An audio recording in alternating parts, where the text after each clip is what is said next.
Okay, looks like we are live. Welcome, everyone. This is Andres Restart, and I'm joined by my friend and co host, Brandon. And tonight we're going to be talking about Nintendo, as we always do every Monday night. The plan for this evening is to discuss more Switch 2 rumors. That is Mm. what's been rampant lately, and we're Oh going yeah. to continue to talk about it. So if you don't like the Switch 2 rumors, I'm gonna talk about them. It's what I do. I talk about Nintendo rumors, so Oh they're yeah. gonna happen. But of course, we'll talk about other things. Like, for example, we got Mario Wonder news, so we'll be talking about that as well. There's also a rumor about Metroid Prime 4. It also falls under Switch 2 rumors as well. But Makes we haven't sense. been able to talk about Metroid Prime 4 lately, so I figured I'd use this as an opportunity. It is coming from a leaker that there's a lot of debate on if they are credible or not. Ah. I would like to do a deeper dive to see how credible they are. We'll talk a little bit about that today, but at least we'll consider the possibility and what it may or may not mean for Metroid Prime 4. And whatever you guys bring up in the chat or any other sort of Nintendo related things, as always, we'll be discussing that as well. And that's the general plan. But guys in the chat, if you could let me know how everything is looking and sounding now that we're getting things started. So if there's anything wrong, I could hopefully correct it while we're still early on into the show. But while I let people flow into the chat and let me know if everything looks and sounds okay, Brandon, how are you? I'm doing very well. I don't think I've mentioned this on the podcast, but recently I got confirmation that I was going to get the promotion to assistant manager because currently where I work, I am shift leader. So I was confirmed last week on Wednesday. And then I was supposed to get half my raise for 2 weeks while I did training for the position, and then after that, I would get the other half of the raise. It's a pretty big raise, and today I got called by my boss out of the blue. He's like, "Oh yeah, I'll get back to you," because I wasn't sure when they were gonna be able to give me the pay grade because they have to do it like by pay period and stuff. And he was like, "The last pay period, or the current pay period, is the 25th to the 8th." And I thought he was gonna say, you'll have to wait till the next pay period to get your pay bump, your first pay bump. But he's like, well, we're just gonna retroactively give you your pay bump from the 25th on to now and up till the 8th, and then after that you'll get your next pay bump and you'll be officially assistant manager. So I'm like, things are going way ahead of schedule. Things are looking good. It made me very happy. That's great news. That is fantastic to hear, Brandon. So, next time maybe you could take me out for once. That'd be nice, wouldn't it? You say that like we've ever seen each other in person. Oh, well, it'll happen at some point. Oh, for Maybe sure. soon. Yeah. I'll be able to save up money for it. Yeah. Maybe we'll go to PAX together next year. Which actually would only be like half a year from now. So that's fantastic. I really want to make a trip down to Universal. Yeah. Have you never been? No, never. I've never been to Universal, Orlando, or any other ones, or Disney parks. Any Disney parks? I've been to Six Flags. Okay. Six Flags over Dallas. It's the only theme park kind of thing I've been to. Well, then we're going. Yeah. It's going to be a good time. Oh, yeah. I want to hit the Harry Potter park and the Nintendo park, of course. Yeah. We should do that. That'd be fun. I've been wanting to go to Universal for a while. I went to Disney a couple months ago, and I wanted to check out the Star Wars section, but it was so crowded, and I wanted to get like a lightsaber, but apparently you have to schedule like ahead of time. Like you couldn't go to the park the day of, and no, you had to. I do not have that much foresight usually with these kind of things. I didn't think you would, but apparently they're, at least at certain points in the year, they're so busy, they got so much going on that you can't just go in and make a lightsaber. Like that's wild. They have their build a lightsaber sections. Like I wanted to get something cool, but yeah, there was like no way to do it. 2 parks in America, so yeah. Yeah. But yeah. Anyway, let's check in with the chat, and we'll do a little bit of Q&A, and we'll get into the topics. So, looking through here, Giancarlo added me. There will be a Monster Hunter, yes, on Switch successor, but it will be Monster Hunter Rise sequel, not Monster Hunter 6 at the sequel of Monster Hunter World. Giancarlo also continues, this game, Monster Hunter World, pushed Xbox One PS4 to its absolute limit. I'm not sure I agree that it wouldn't be able to come to Switch 2. I think from everything we're hearing, Switch 2 will perform better than PS4. Now, I don't know what exactly that means in terms of raw numbers, but the raw numbers does not tell the whole picture. That is the biggest point to be made. So everything we're hearing about, the different tech demos and the, just Nintendo's partnership with NVIDIA and everything that NVIDIA has been able to accomplish with their technology, especially with DLSS and the different versions of what they offer for games. I don't think we should be too concerned about the Switch 2 not being able to run what PS4 struggles with. No. And we'll talk about that today. It's a lot about the big topic today. I think, you look, there's some people that are saying some really promising things about Switch 2 and the kind of games it can run. But basically, what I haven't personally interpreted is if Xbox Series S can run it, Switch 2 can run it. That's what I've interpreted. We'll get into that today, we'll kind of go over it. But Series S is a current gen console. It's the weaker version of the two Xbox Series that are out there, but it's a current gen console. PS4 is a system that came out a long time ago. And keep in mind with that rule, every game that runs on Series X has to run on Series S. Like Microsoft themselves has that as the rule. You cannot publish a game on only the Series X. They don't allow you to. Yeah. But anyway, a lot of the rumors today are going to be kind of talking about just how there's a lot of games that seem like that are coming for PlayStation 5 and Xbox Series will also come to Switch 2. That's kind of like what the rumors are suggesting, and they're not just like poo-poo rumors. they're credible rumors. Now, the Metroid Prime 4 one, I don't want to say it's a poo-poo rumor, but we'll get into that one. That one's a little bit more shaky, but the Switch 2 stuff, not as shaky. There are tiers to this, but we do have a lot to talk about today. So I'm just gonna kind of continue on here. Let's see. Do you mind if I pick a chat I want to comment on real quick? I do not mind. All right. So there's a chat from. Let me lean in here. Wade Duel. I wish the dock would give a power boost. So, I just want to comment on this because it's I imagine the issues with the dock giving a power boost are very similar to the issues with a technology in PCs called SLI. So essentially, for a long time, there was this option in PCs to get a second graphics card and hook them up together. And they would, in theory, work as two graphics cards, and you would get twice the power and twice the frame rate in your games. Except that didn't really happen because of just the latency in between, like, the GPUs talking was just too high. And they never really came up with a solution that worked well enough for people to really adopt it too well. So it just died. And it's just not a technology that anybody's really made super good for like real-time applications like games and stuff. It could be really good for like offline rendering or something, tasks that you don't need to do like low latency stuff on. But all the solutions so far, as far as, and I'm not an expert, so take this with a slight grain of salt, but as far as I know, SLI is just kind of thrown to the waste. And even NVIDIA, who has been keeping around for the longest, I believe only the 4090 supports it, and it may have been the 3090 that was the last card that supported it. I'm not even sure if the 4090 supports it, but most of the cards don't support it anymore.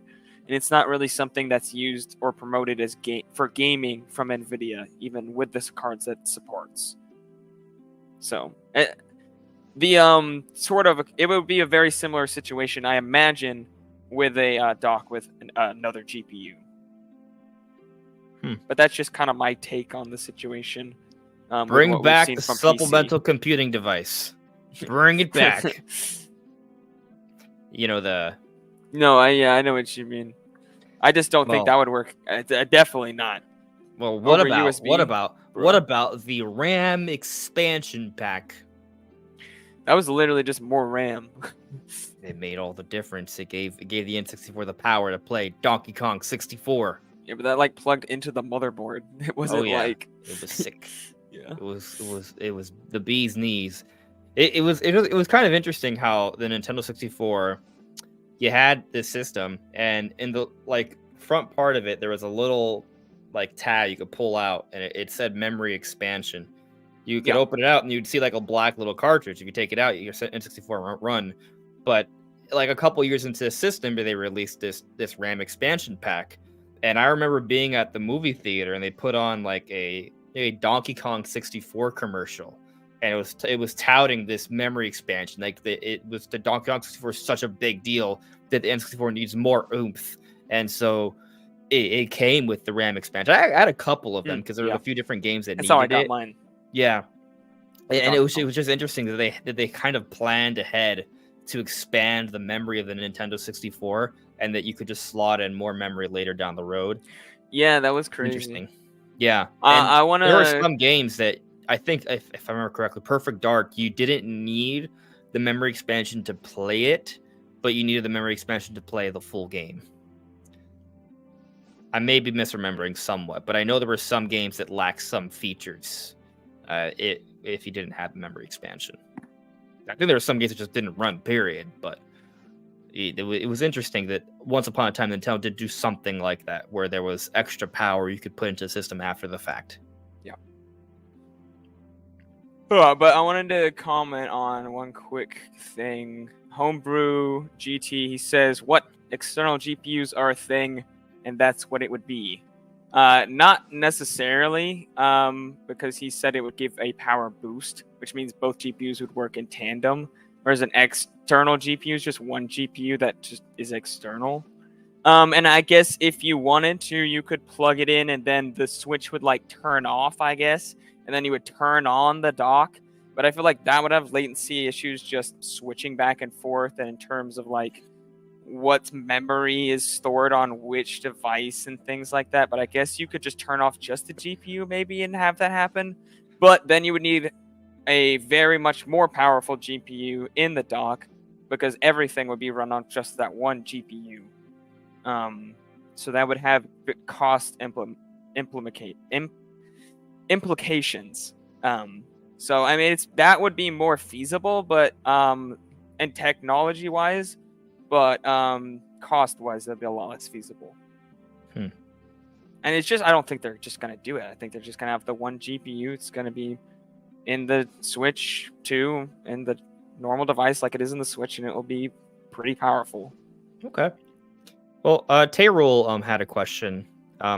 Is Orlando or Hollywood Universal getting the Donkey Kong expansion, or is it only in Japan? Currently, the expansion that's set to open is the Japan park in 2004, but I don't think that means that it's not coming to the other parks. 2024 even. What did I say? 2004. That's it. 2004. There you go. That's when it's happening. Yeah. I'm actually just Googling it here, just real quick. Donkey Kong expansion at Universal Studios Japan. I believe it's next year. My understand, I don't think it's only going to come to Universal Japan, but it is going to come to Universal Japan first, because that was the first part to open, and they will eventually make it to the other versions. But I don't expect to be able to experience the Donkey Kong expansion in 2024, not in America, but in Japan, assuming there are no delays, if you can get there, you'll be able to enjoy it then. I would guess that I'm not sure, because the Orlando park still hasn't even opened yet, so we'll have to wait on that as well. The Orlando park hasn't opened? No, Oh, when does it open? I don't know, Brandon. I have to double I check. thought it already opened. Super Nintendo World Orlando opening. I wonder if the plan though is to open the Orlando park with the Donkey Kong stuff. Super Nintendo was scheduled to be in Florida in 2025 as a part of a much. Okay, yeah, Dang. 2025. Yeah. Yeah. Oh, yeah. I see in the comments people are saying that too. Yeah. Oof. Yeah. So a little bit of ways off, but yeah, actually, we're still in 2023. We'll have to go to Yeah. Japan, Andres. The Next year. Japan trip. Let's go. Yeah. The museum opens and the Donkey Kong Park opens, bro. Yeah. Let's see here. I didn't have an answer to this one, but I appreciate it. Boom Mini question: what is one of the best Nintendo podcasts out there? Answer: this one. I love this channel. Thank you, Boom Mini. It's very much appreciated. Sometimes we need to pick me up. And for everyone that said that everything looks and sounds good, thank you. I appreciate that as well. But let's get into the topic. So, let's get the Mario Wonder news out first while we wait for more people to roll in. This topic I don't think will take as long. It's a little bit more clear cut, I guess. But basically, there is an interview with the director of Super Mario Bros. Wonder and the Rolling Stone. And let me see if I can just pull up what was said. I mean, today's video kind of covers it. What? It's not. Oh, hold on. You know what? I have it saved. But I think the problem is they won't. All right, there we go. Okay, so there's this quote here, and it reads, "When we took the leap of faith and removed collision, we realized that it removes a lot of the stress. For example, when you have a narrow platform that you jump to, when somebody is there, they just get in the way." So basically, what this is alluding to, in Super Mario Bros. Wonder, when you're playing multiplayer with other people, and there are characters moving about the screen, you will not block each other, you won't nudge each other, you won't get in each other's ways, you can't bounce off each other's heads. In Super Mario Bros. Wii U and prior Mario multiplayer 2D Mario games, you could get in the way with each other, you could impede all the time, constantly. Right, and the direction of Mario Wonder's development has been to try and make the game less stressful from a certain perspective. So they figured that cutting this, because that's another kind of piece of news here. From the first trailer, it was clear that there was no collision, but apparently they were developing the game with collision, and they took it out after a certain point because they figured it would make the game better. But this is a little controversial because, Brandon, while you are appreciative that they've done this, and I also am appreciative that they've done this, some people are just asking, why couldn't they have made it an option? Why couldn't it have been in a feature you could toggle on or off? And I mean, I don't really have four options. Yeah, I don't have like a strong counter argument for it necessarily. I think they just had a particular vision for what they wanted of the game, and that's the direction they went in. Because I could also go on and just talk about how they do have multiplayer Mario Bros. Wonder, and they do have online multiplayer in Mario Bros. Wonder, but it's not like exactly the same. Like they didn't just allow you. They don't just, from what I understand at least, they don't just allow you to play like the way you can play locally online. Like you just invite your friends and you could all see each other there. Like you can create rooms and play with your friends, but there's like a transparency. It's like, hey, this is online mode. It's not. They're not in the full colored versions as they are in local multiplayer.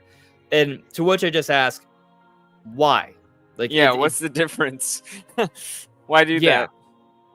So there are just certain design choices that you kind of want. Like, I like what they've done. I love I like all the choices they've made in terms of the new things that they're offering. Oh yeah, but I think you can make the argument. Well, I mean, why didn't you just give us the option? I kind of understand that. I do think ultimately that this is the better way to play the game. I think it just makes the platforming experience a smoother experience and allows you to focus more on the platforming things. And Yeah. while the multiplayer elements have become almost more subtle, they did also incorporate a lot of really cool, subtle, passive online multiplayer aspects as well. And I think, okay, my cat is moving by the camera. I don't want her to move it. That's all right. I don't know if you even guys saw her on camera. I think she looted. I did not. She stayed out of view, but you caused some problems. It's okay. Anyway, yeah. So it's interesting that they went in this direction. I'm happy with it, but I understand some people would have preferred it to be a choice. Yeah, I feel like the same way I do is when people are like, I want to turn off per object motion blur. I don't like my game to do this. I'm just like, I don't understand why you would want to do that, but you can do it. I'll make it an option, I guess. I'm happy that it's an option. Yeah. Yeah, I mean, in general, I do think options are better, but you do see in a lot of Nintendo games that they just sometimes make choices and they're like, hey, this is what we're doing. That one's a pretty big gameplay option. It would be kind of odd to have that. It's just like a toggle in the menu or something. Like, I guess I do wonder how tough it would have been to... Like, how do you incorporate that in a manner that makes sense? Maybe, I mean... in a manner that is elegant, if I dare say. I guess the way I kind of think about, like, how Smash Brothers works, and there's a lot of different things you could toggle on and off. So, if it's possible in Smash Brothers, why isn't it possible in Mario Wonder? I assume it is possible. They just probably thought it wasn't the effort. Wasn't worth the effort. Yeah, and maybe it's not that's really what a it is. normal thing in that kind of game. Yeah, and so I guess what I'm ultimately getting at here is that while maybe it could have been done, maybe there is some challenges that are there to have it something that you just kind of toggle on and off, because then you kind of have to design the game. I mean, they could have made it badges or something, I guess. If they really wanted to. What if there is a badge that does that? I mean, yeah, we don't know what all the badges are. Yeah, I mean, what if it is possible to do it, right? And it turns out that it is a choice, but we won't know until we have our hands on the game. But I don't know. I don't know about that. It is interesting though. So I don't know. I guess, is there anything else to really say on this? Like, I'm happy that the game is looking really good. Like, I like a lot of things they're doing with the game. Apparently, the way the characters are actually kind of like processed on screen, like if we were to look at them from a different perspective of the camera, they would look kind of like widened and like not really a proper like ratio from how we expect these characters to look. But because we're looking at them from the side scrolling point of view, this stretched out look kind of gives them more of kind of what we saw back in the older Mario days, you know, like back when it was like on the Super Nintendo, and it was just kind of to give it more of this classic like look, but still with the 3D visuals at the same time. Yeah, I like how they do the kind of stop motion look to certain animations, like that decimate the frame rate. It's like really low frames, but it looks good. I like that. Oh, there's a lot of stylization of the game I like. I would like to take back something I've said in the past about the art of the game being very flat. I don't know if I just saw it at like a very compressed video feed, but I recently saw like a better feed of the trailer, and there's actually a lot of depth to the art and a lot of detail that I didn't see before. So I take that back. The game actually looks way more detailed. What on you, Brandon? I'm glad you joined the side of good. Welcome. I've seen reason. I've seen clarity. You've come to the light. Literally. That's all right. Well, let's check in with a few chats here, and then we'll move on to the next topic. So, Super Chris, I think Nintendo removed that from Super Mario Bros. Wonder because they want things to be fair.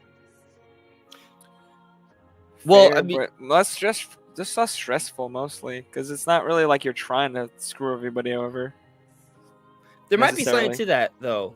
So like, and I'm not entirely sure on all the online dynamics, but if you're playing in co-op mode and you can have players that you're playing with you at the same time at home impact or impede your movement in some way, but you're also playing online and you do a challenge, then that would be, that would impact your progress. So maybe there was a little bit of that where like, oh, if we're gonna have these online components as well.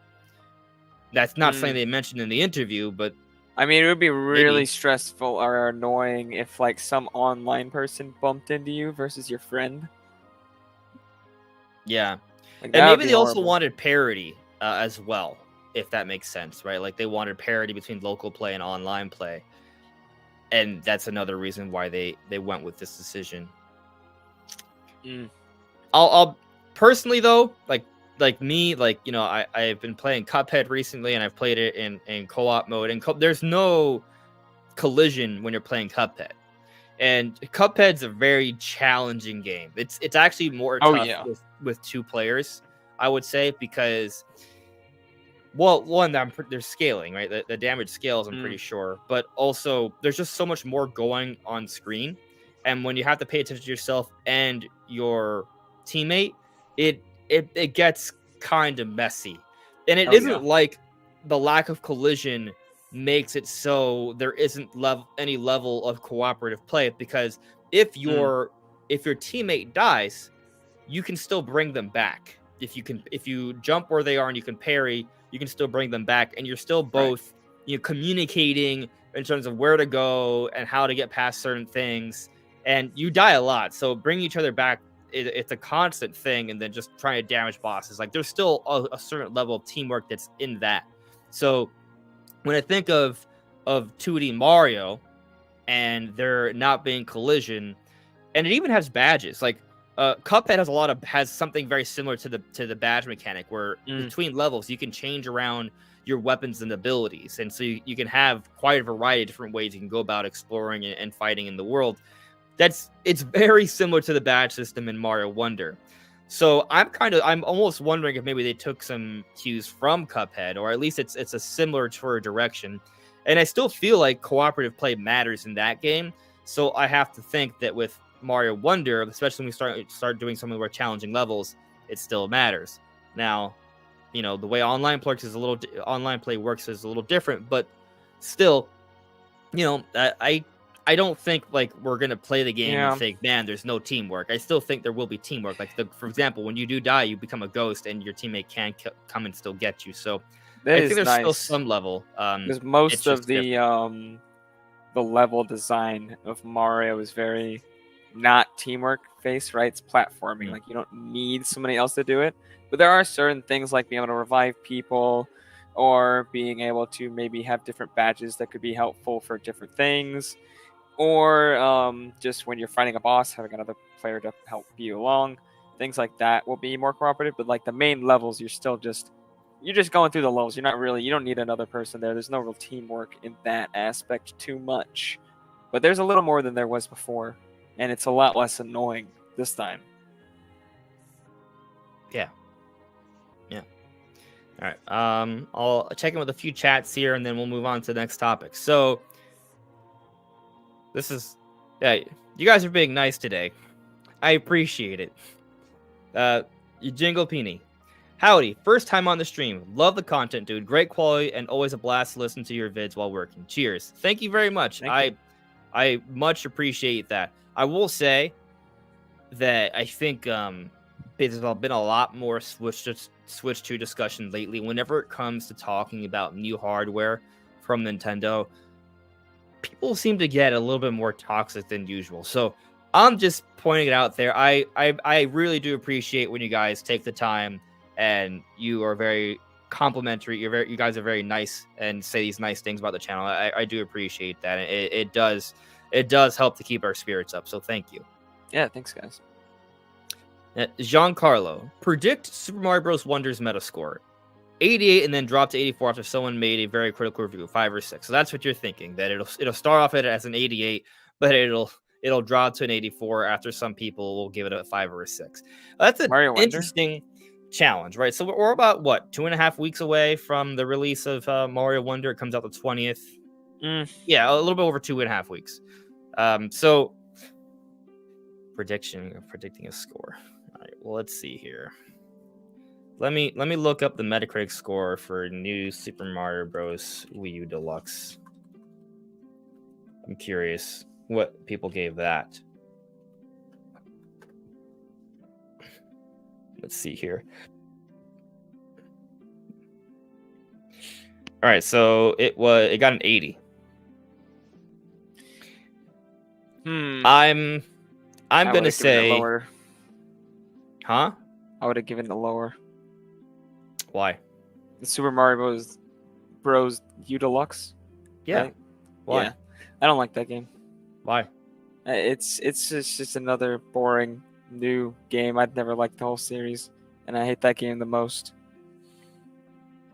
Just for its existence alone, to be honest. I think this game. It's not a terrible game. I just hate it specifically for it being what it is.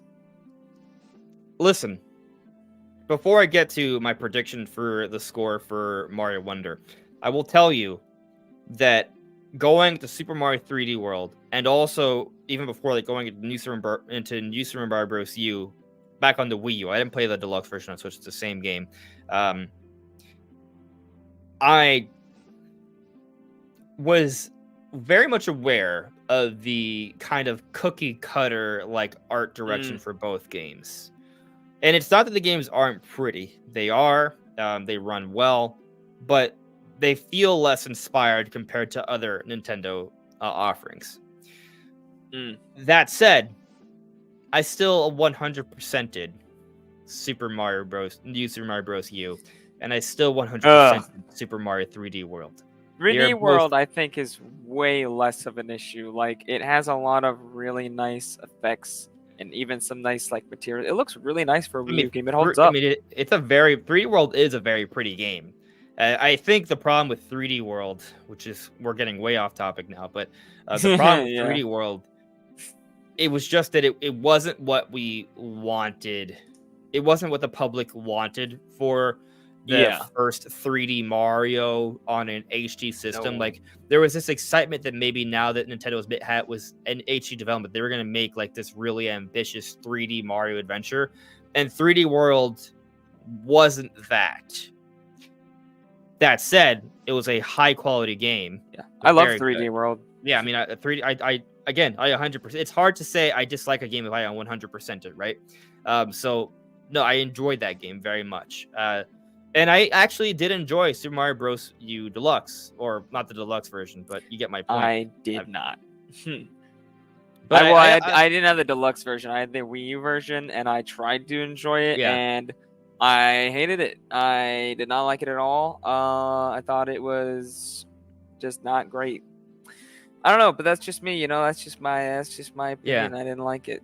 I do like 2D platformers. Donkey Kong Country Tropical Freeze, also on the Wii U, is one of my favorite games on that system. I love that game. One of my favorite 2D platformers. I just don't like the new Super Mario Brothers series. I just hate it. I can't stand it. Playing the game makes me feel all kinds of upset. Even thinking about how I feel when I play those games is making me upset right now. Listening to you is making me upset. Fair. Anyway, joking aside, I understand you're not that high on Mario Bros. U, and I'm not trying to say it's the best 2D Mario ever. I don't know, but I do think Mario Wonder might be one of the best 2D Mario games ever made. I want to point something out. We learned that Mario Wonder has been in development since U Deluxe came out, so since early 2019. The game's been in development for over 4 years, and we've also heard that there was no deadline on this game. They were just allowed to develop it for as long as they want. Now, I think the game's probably been done for a little bit. So, you know, I don't know if the game actually had a 4-year development cycle, but we know they've worked on this game. They took their time with this game. Like, there was no rush to get this out. And I think that bodes well. Like, I think the ideas they want to incorporate, I think that they were able to do something fresh and new with the 2D Mario formula. I kind of think that most critics are going to take very kindly to the new art style, to the new direction, to the very fresh Mm. feel of the game, the quality it's Oh going to yeah. have. Even the online components, I think people are going to be like, hey, these are nice online components. Like none of the online components are bad, and they are optional. So I think it only adds overall to the experience. I think maybe some reviewers may dock it for some of the odd choices that they did Yeah. that we just discussed a few minutes ago.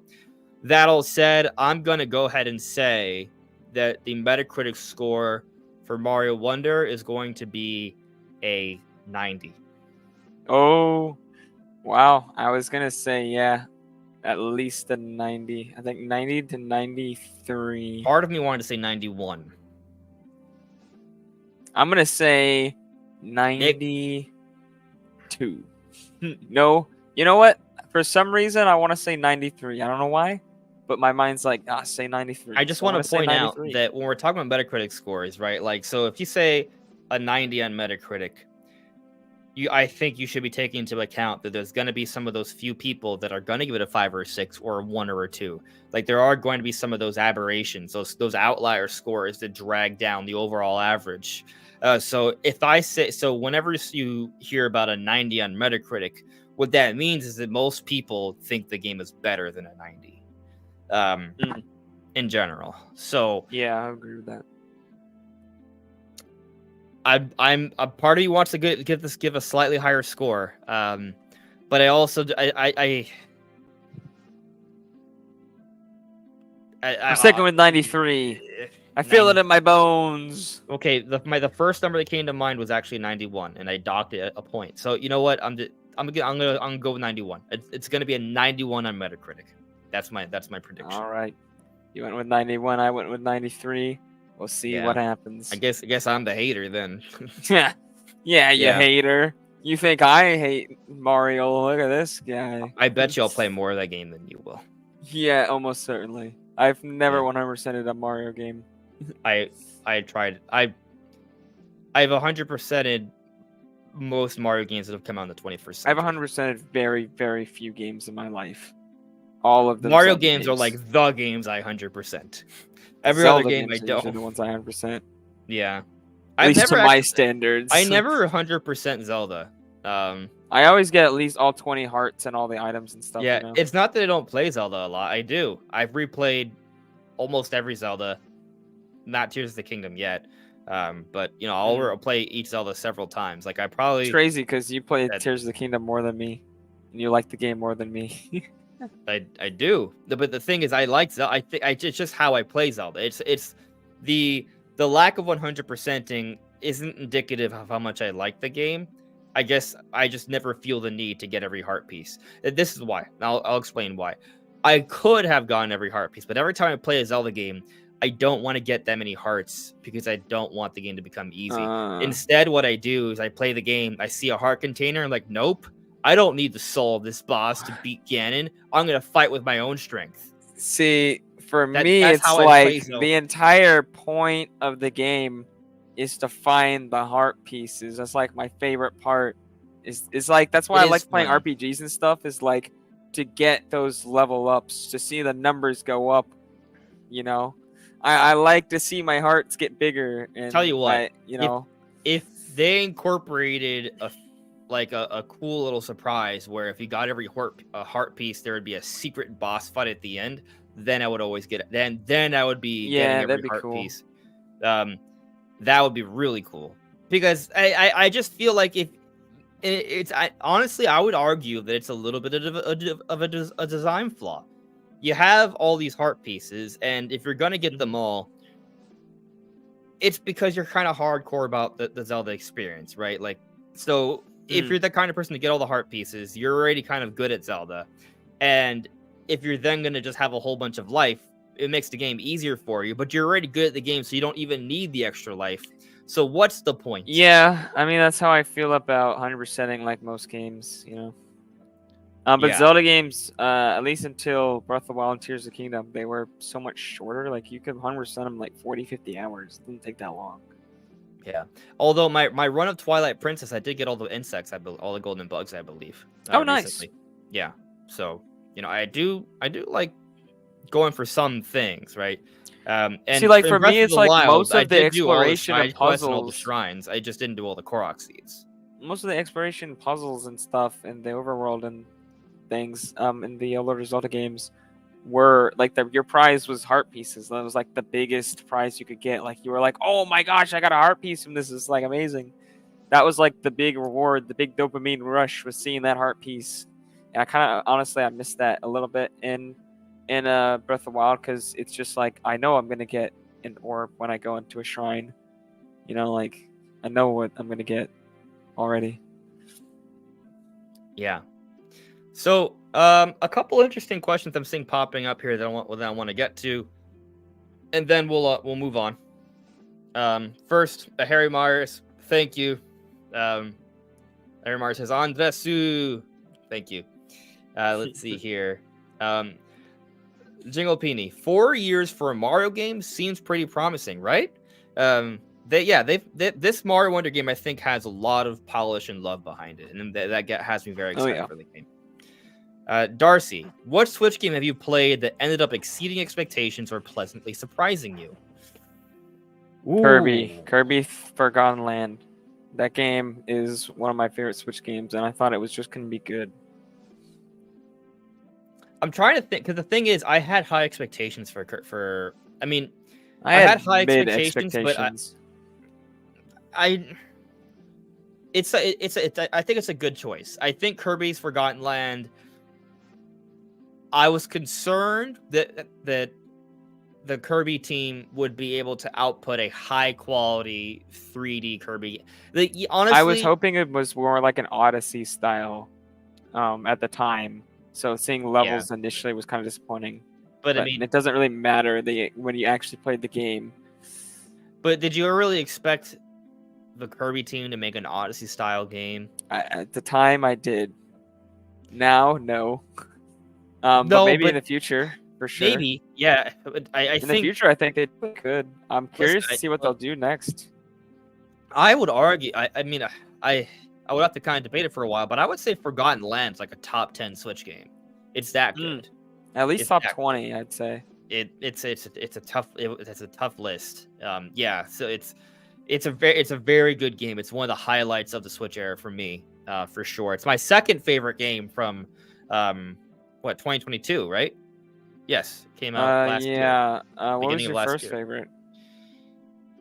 Xenoblade. Okay, that makes sense. Yeah, I think. Yeah, that's pretty much the same for me. Yeah, Legends Arceus is my third favorite. Now, in terms of but that's your choice, and I think it's a really good choice because I do think, kind of me thinking about it, like I was optimistic about the game, like I wanted to believe in it. Like I believe in Nintendo projects. Like if there's love behind it, I believe in it. But I do think that I didn't think it was gonna be for me. Necessarily. I 100%ed Kirby's Forgotten Land. I have 100%ed everything except a little bit of the after game that there's left. I'm like 98% of the game done. Also, I don't want to say that I had low expectations for Metroid Dread. I didn't, but Metroid Dread, I had high. As if you had low expectations or anything that would even be called close. But the question is, did it exceed my expectations? And in some ways, Metroid Dread did. I don't know if that's the ideal choice because maybe it's more of a game of meeting my extremely high expectations of the game. And maybe I don't know because I want to say Legends Arceus. I have another good choice. Go on. Astral Chain. Damn it! That game became one of my favorite. Like that is definitely top 10, maybe even top 5 Switch games for me. Like I played that game like 25 hours in 3 days or something.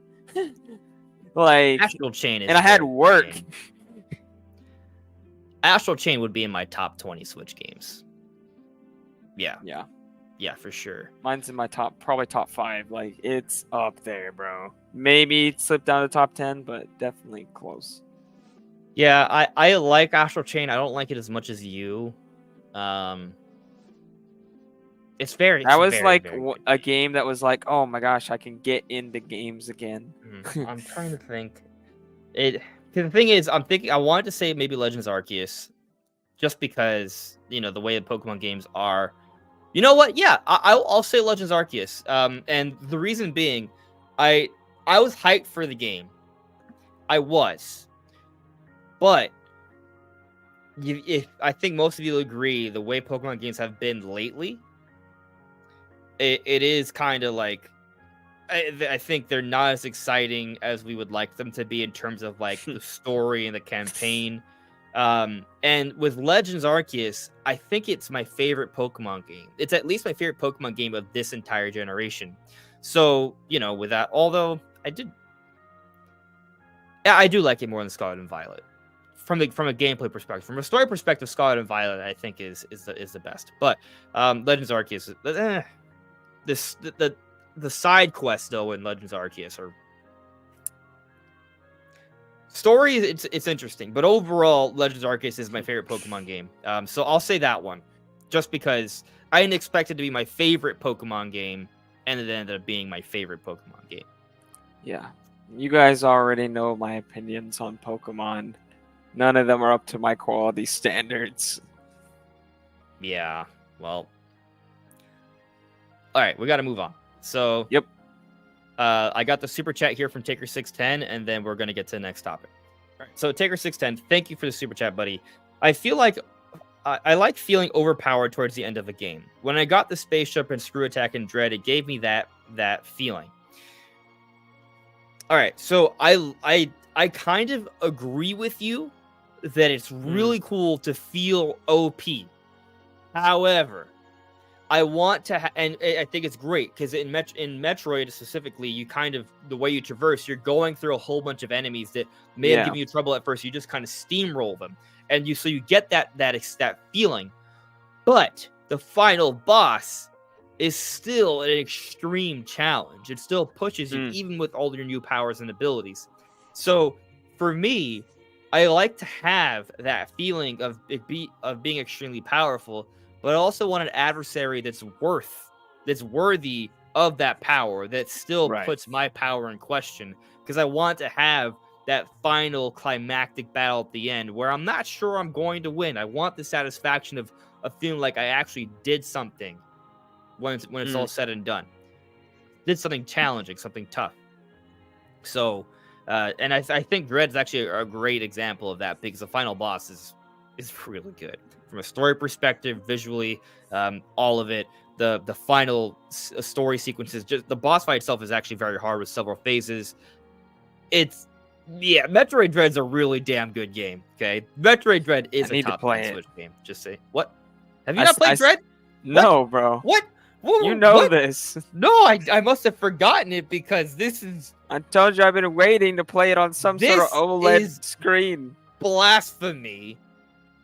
Metroid Dread is. Oh. I've been waiting. I want to play it. Get out. It's so sacred that I have to play it in the best way, bro. I can't play it on an LCD. No, I would never do that to that game. I think this would be the perfect way to segue into the next topic. And I didn't necessarily plan this to be the next topic, but it kind of works out. So let's continue talking about Metroid here. So there is a rumor coming from, and yes, if at best, take this with a grain of salt, because it seems that many people doubt this person's legitimacy. And I'm not saying to 100% believe in this rumor, but it's coming from Nashweedle.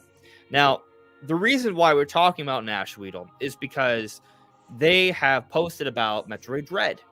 Before it was announced, they said there would be a 2D Metroid game called Metroid Dread, and then it was announced. And so ever since then, whenever this person said something, a lot of people, myself included, are like, oh, well, they were right before on something that seemed fairly hard to predict, so they must have some legitimate information. And if I'm not mistaken, they also talked about a Spanish studio having dev kits, and then shortly afterwards, we got reports from other sites that dev kits are out there. So that's kind of why I think maybe Nashweedle might have something, but people have argued that what Nashweedle has done is simply steal information from other places. Now, I need to do more research on this person, okay? So I can't say with 100% certainty that they're a total fabrication or not, because I saw some people making some arguments that this person is fake, and then they've been stealing their information from other videos and from other content creators. And then I saw one example, and the video of the content creator was a day after the tweet, suggesting the tweet from National Video came first. And some people were arguing that this is where they got the information, but the video came out after the tweet. Then how did that happen? Right. Now maybe that video was based off a post, or maybe there was a prior video beforehand, which is why I'm saying I got to do more research on it. That said, we're going to talk about the rumor and just talk about to see if it makes sense or not. That's another reason why I'm talking about, because from what I've seen, it does make sense, even if it is just them pulling information from other people that do know what they're talking about. So, all right. They say a number of things. Is it in Spanish, or I can read Spanish? It's kind of funny. Whenever I see like Spanish, I just assume I can't read it, but I can. Sometimes it's in Portuguese, which I can't read. Let's see. Can you pull it up on screen? Es el inicio. Okay, fine. I'll put it on screen. It's feeling lazy. All right. There we go. All right. So I got to translate. So Leak Express special. This is from Tokyo Game Show. Like supposedly things that came out from the woodworks of Tokyo Game Show. Mario Bros. Wonder is the beginning of a saga. Panic Button now works with Switch 2. Some people have already seen Metroid Prime 4. Xbox staff was at one of the Switch 2 demos. So the thing about these leaks is that none of them are really too crazy. Maybe the craziest one is Mario Wonder being part of a saga. But let's kind of go over them real quick here. So, saga is 4 games? Is that what a saga means? Is it? I don't know. So I'm asking. Why are you asking that? Because I don't know what it is. I'm just like, is it 4? I guess what I'm asking is why are you even suggesting 4? Have you heard? Because that's just what I thought it might be. Okay, well, I don't know what saga is, but I think is it 4? I know Trilogy's 3. I guess I'm an idiot because I thought that was a quad, whatever. What? Yeah, but I don't know what it's. What does saga mean? I thought it was just like a series. It doesn't necessarily have. I don't know. I don't know. Saga, a long story of heroic achievement, especially medieval prose narrative in Old Norse or Old Icelandic. Well, that's not helpful. A long involved story account or series of incidents. There's not a particular number. Okay. Yeah, I don't. Okay. I'm not saying I don't know. I thought there might be a number. I don't know. I think a story, game series, or movie that's a series of 4, you could call a saga, but you could also say if it's 3 or 5. So what is it? What 6, does that mean that it's a saga then? I think the implication would simply be that there's going to be more than one game following the form of the Mario Wonder. I mean, that makes sense. I mean, the new series was like a whole bunch of games, so if people like Mario Wonder, I don't see why they wouldn't make more games in the same kind of vein. Sure, but let's just continue because it's actually that wasn't the whole tweet. Yeah, I just wanted to clarify that point real quick because I wasn't sure what saga meant exactly. No problem. All right, so during the Tokyo Game Show, this is it is Spanish. I should have known that because I can read Spanish, but whatever. Anyways, during the Tokyo Game Show, there have been meetings between developers and much debate about the next Nintendo console. A person from the sector who traveled to Japan to share with me everything that was gone behind the scenes of the event and what was talked about in the corners. Okay, obviously there's some weird translation stuff going on there. Anyways, Super Mario Bros. That's right, it's in Spanish. Okay. Super Mario Bros. Wonder's start of a saga. After testing the game, he took the opportunity to ask questions to people who have participated in the development. Apparently, there's a lot of discarded material that did not fit into this game, but they told me that they are going to take advantage of it later. That could be DLC.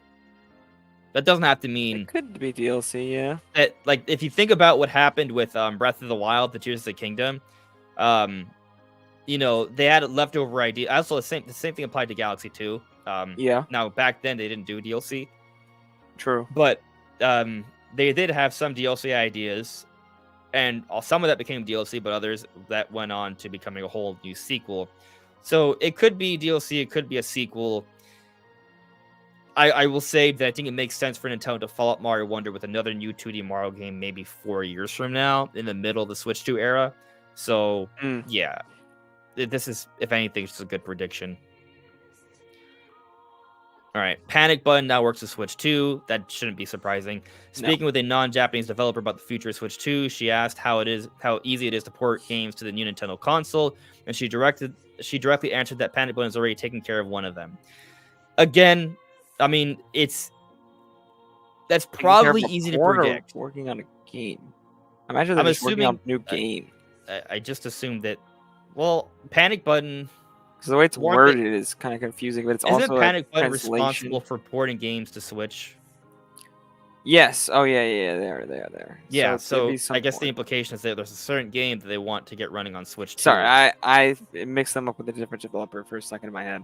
Yeah, Okay. Panic Button. Gotcha. Yeah, were you yeah, confusing them definitely with port. the main I was confusing it studio with from The Witcher? Mercury's team for some reason. Oh yeah, that's a big that they're not relevant at all. No, very yeah. different studios. I don't know why Yeah. that popped in my head. Because I think it's because we were talking about Metroid Prime 4. Well, here's a rumor about Metroid Prime 4. So, some people have already seen Metroid Prime 4. A person close to Retro Studios commented in the Petite Committee that they are in the middle of marketing planning. This person also said that the technical development of the game is overwhelming, but there are also many new playable features. Playable new features. Let me read it in Spanish. Because I wonder, because you wonder what the translation is? Right. My brain has to kind of do a mental shift, so bear with me. I'm not great at this. I'm not great at the Spanish, but I'm better than I give myself credit for, is what people tell me. Algunas personas ya han visto Metroid Prime 4. Una persona cercana a Retro Studios comentó en Petit Comité que están con la planificación de marketing. I don't think my Spanish is great. Anyways, I do understand this a little bit better. Esta persona además dijo que el despliegue técnico del juego es abrumador, pero que también hay muchas novedades jugables. Some of these words I'm not familiar with, like despliegue. I think what they're trying to say is that the game is definitely like a huge technical achievement. But there's also a lot of new kind of gameplay features. They said novedades, but I think it's like novelties. Again, my Spanish isn't perfect, so because there's also different dialects of Spanish, and if this person's from Spain, that's like a different kind of Spanish than Spanish from like Latin America. Anyway, I guess my problem with this information here, it's just that I don't really feel like they're saying anything that we haven't already heard elsewhere. We've already talked saying too much in general. Remember how we talked about this rumor from Special Nick from the Xbox Era podcast that he knows someone that's seen Metroid Prime 4, and it's supposed to be like amazing. It's like visually like incredible, and it's like big and open. Like that kind of goes along with that. And then the whole marketing planning thing. I mean, yes, they are. I guess that part I'm a little bit more iffy on. We'll hone in on this in a moment. I just want to read the last part of this tweet, and then we'll kind of focus on the Metroid stuff. All right. So last part. Xbox staff had Switch 2 demos. Okay, so what? Yes, there was demonstrations behind closed doors. It seems at this time in a more discreet way. A person from the Xbox community commented that he was very surprised with what he had seen and that third-party support will be assured. All right, a lot of this stuff here, while, again, I'm skeptical of the source, is kind of coming from other places already, right? And maybe that's why some people think that Nashville just takes information from others. It's all information that can be inferred from other things we already know. Yeah, and I think that's maybe There's no new information here. There's no real specific information in general. Like, none of them, there's no specifics in here. There's just general things, ideas of things that are happening. Yeah. The Switch 2 stuff we'll get to. We kind of touched on the Mario Wonder thing already. But in terms of the Metroid stuff, if there's any kind of takeaway, assuming there's any truth to this, is maybe the marketing stuff.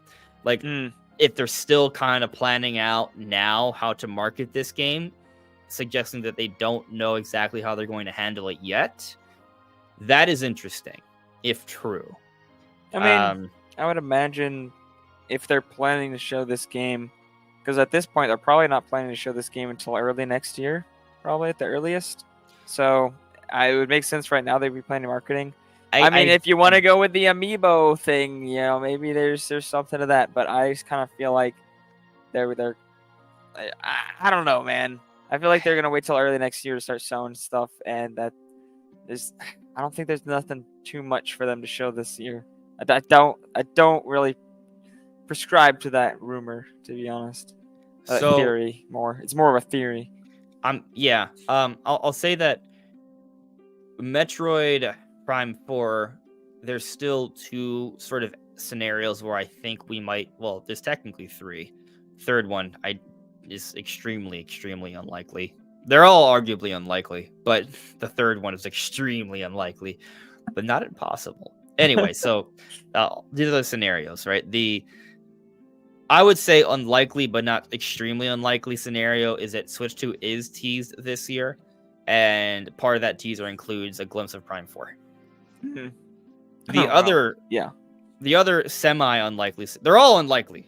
Okay, just make that I think they're unlikely, but I try not to outrule the possibilities because there's so many ways things could happen. But the other possibility is that Nintendo does have a presence at the Game Awards. Yeah. If Nintendo has a presence at the Game Awards, maybe there's a game or two they do show off. Possibly even a teaser of Switch 2. If other companies can tease new hardware at the Game Awards, why wouldn't Nintendo, especially if their big launch year is the upcoming year?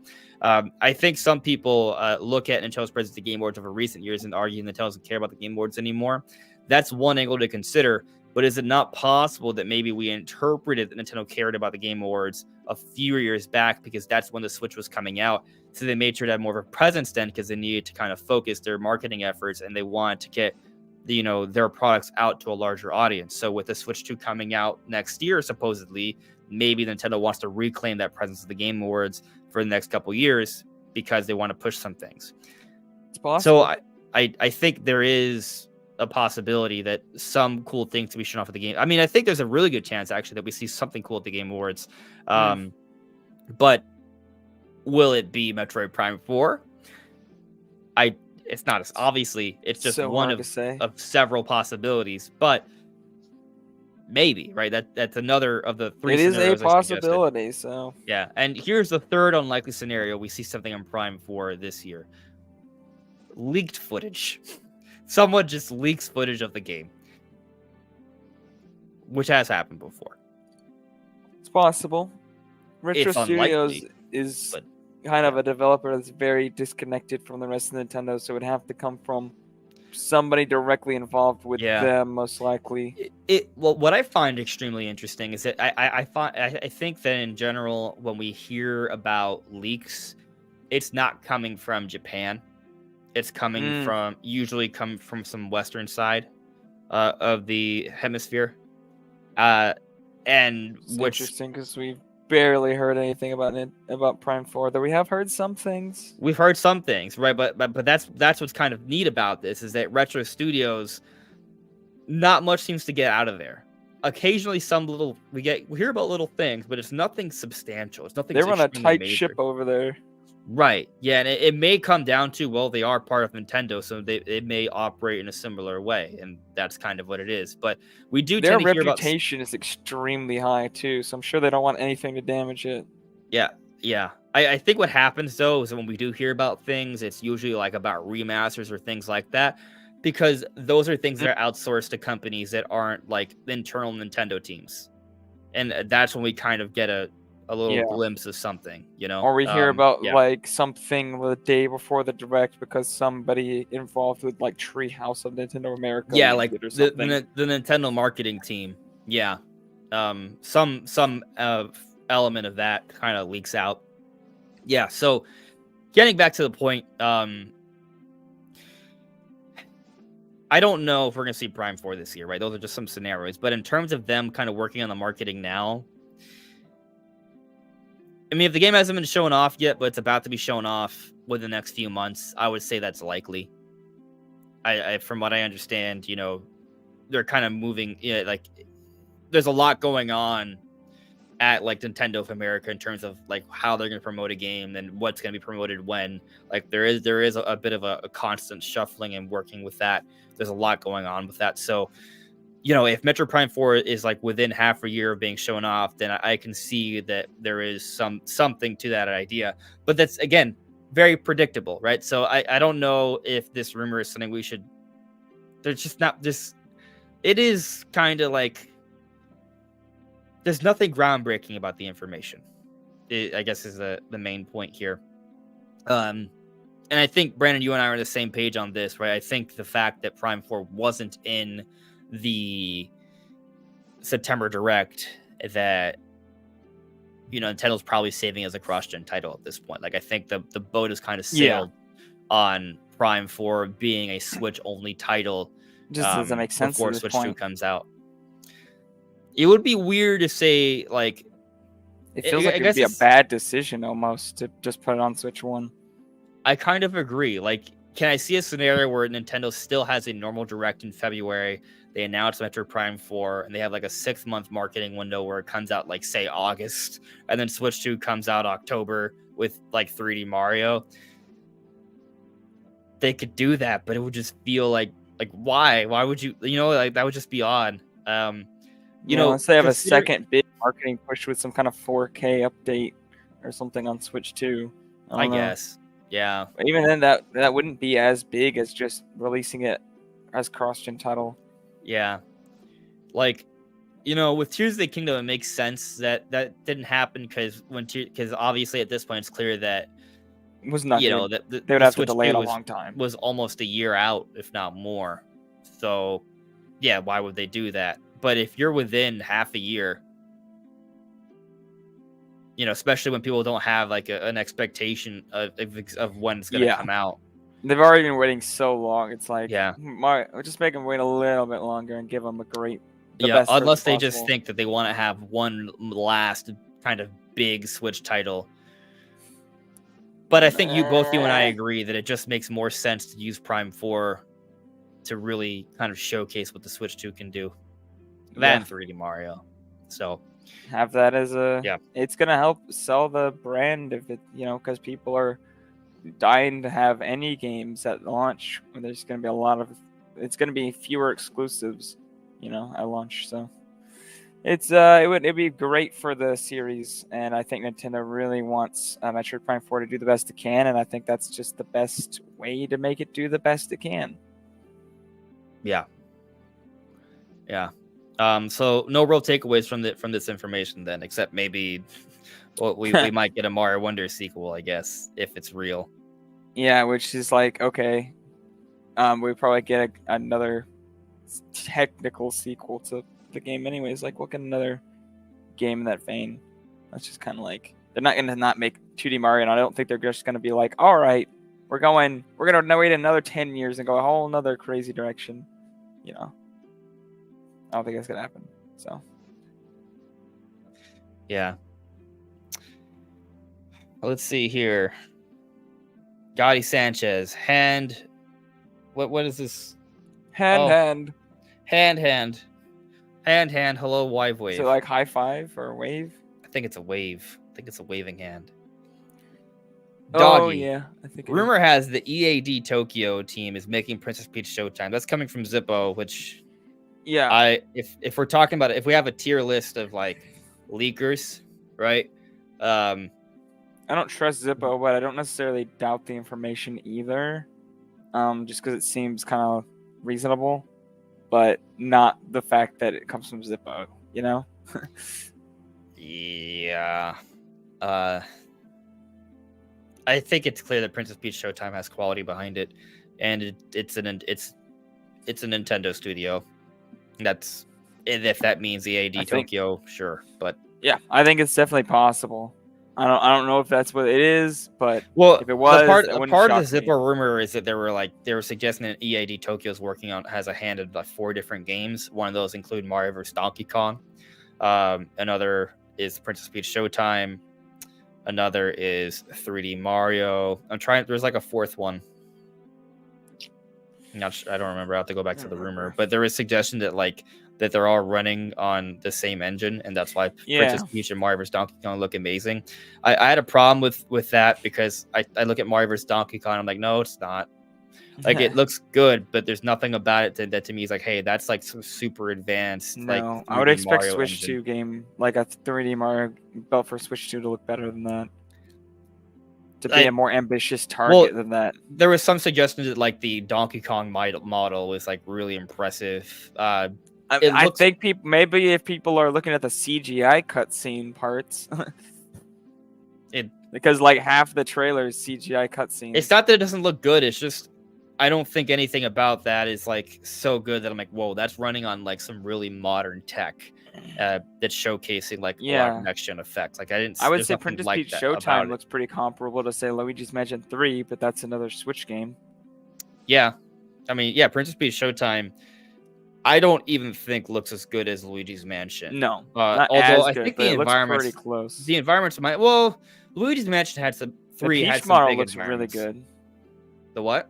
The Peach model, like Yeah. Princess Peach herself. Oh yeah. Looks really good. Her hair looks really nice. Yeah. Let's see here. AB But it's James. something Prime that's, like, 4 is next gen. also Prime 4 is also a very rare genre, not just on Switch but in general.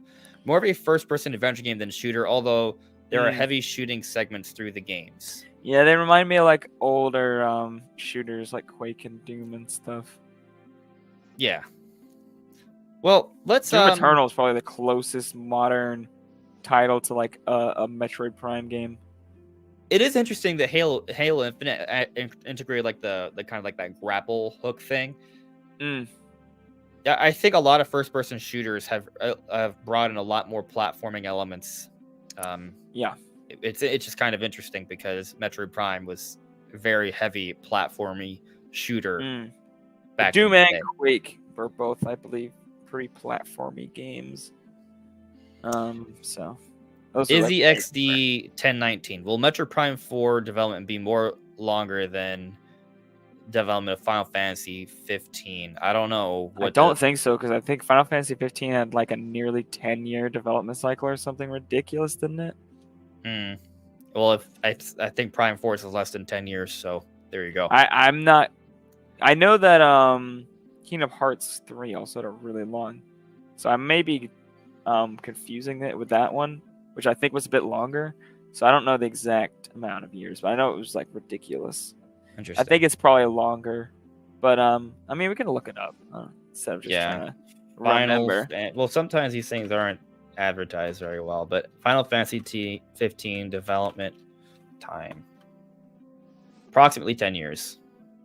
So yeah.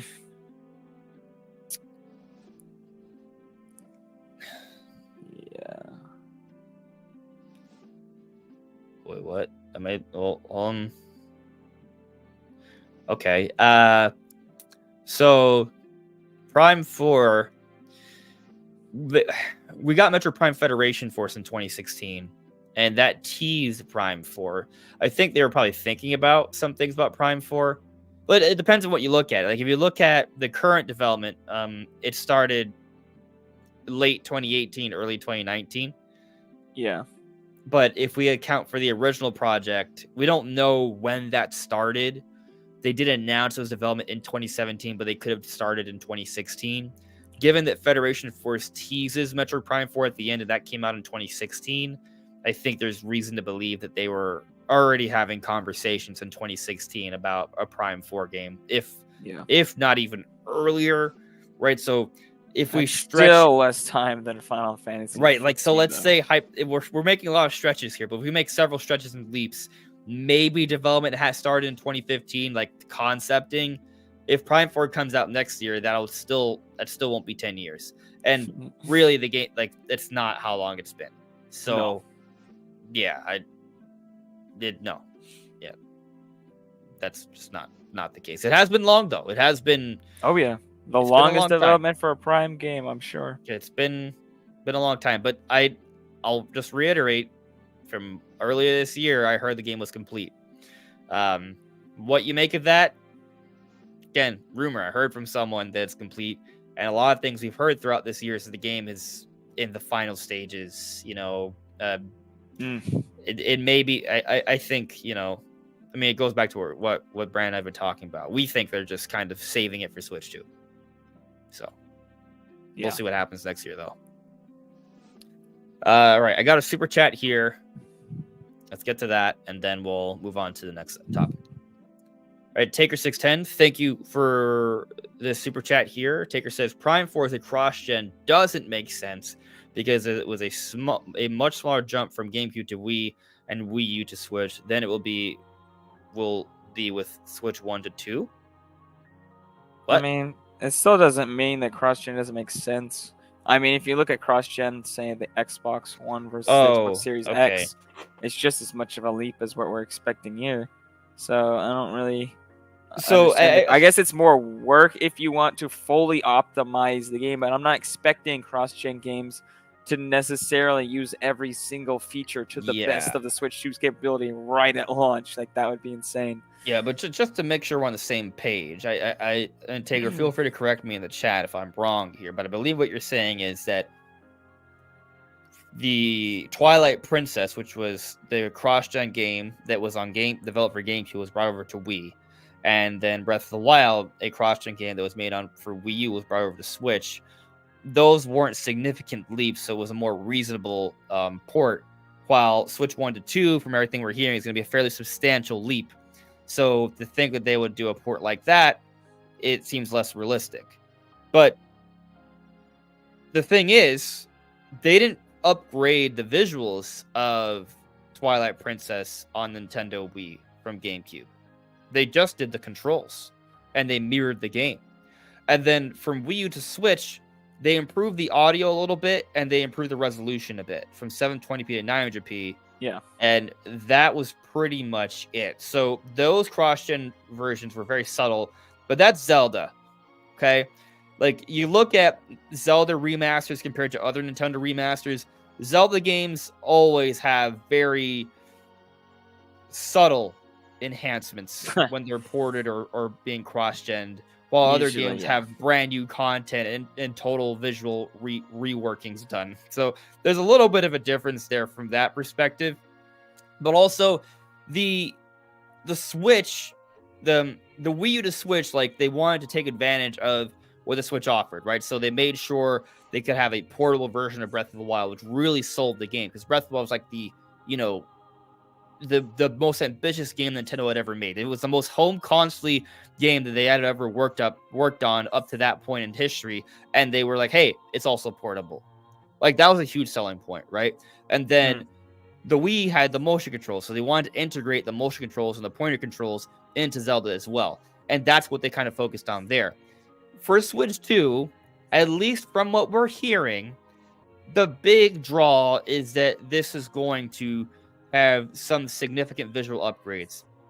So if Prime 4 is going to be that cross-gen title, I think showcasing what the Switch 2 can do over the Switch 1 is the most important thing, which is, from what we're hearing at least, visual enhancements. And Brandon, I think this kind of goes to what you were saying earlier. They don't have to completely make Prime 4 ground up for Switch 2. But they can take advantage of a lot of the advantages Switch 2 has. Like, so for example, we've heard about all these different DLSS advantages, like pushing games to 4K, running ray tracing, for example. We've also heard about maybe HDR on the system. Things like that can be done. We've heard the game has far faster load times, so maybe there'll be like 0 load times on the Switch 2 version. Maybe there's less pop-in. There's a better level of detail that extends further out. There's better draw distance.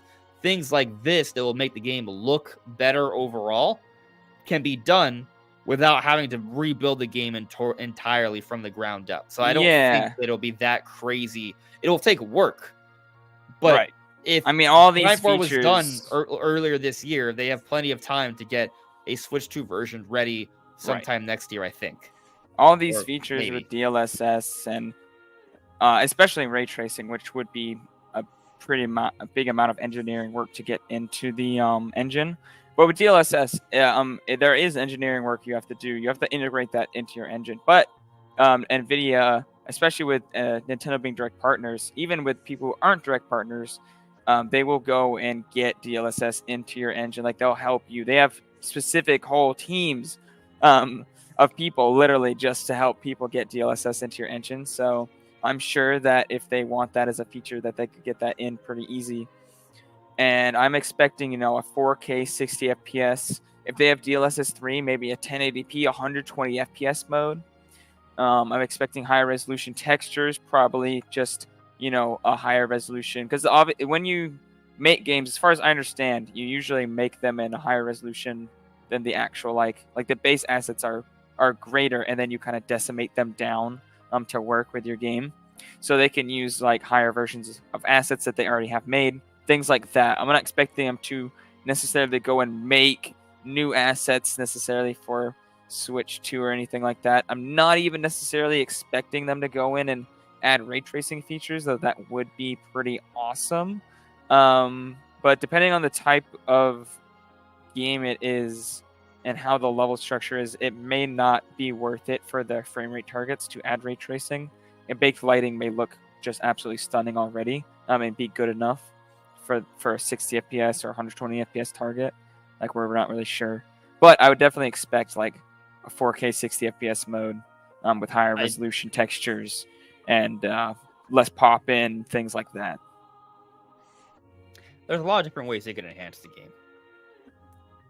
Yeah, so I mean, maybe it's not everything I said to your point, but it's more powerful. They'll be able to make it look and run better, a lot easy, very easy.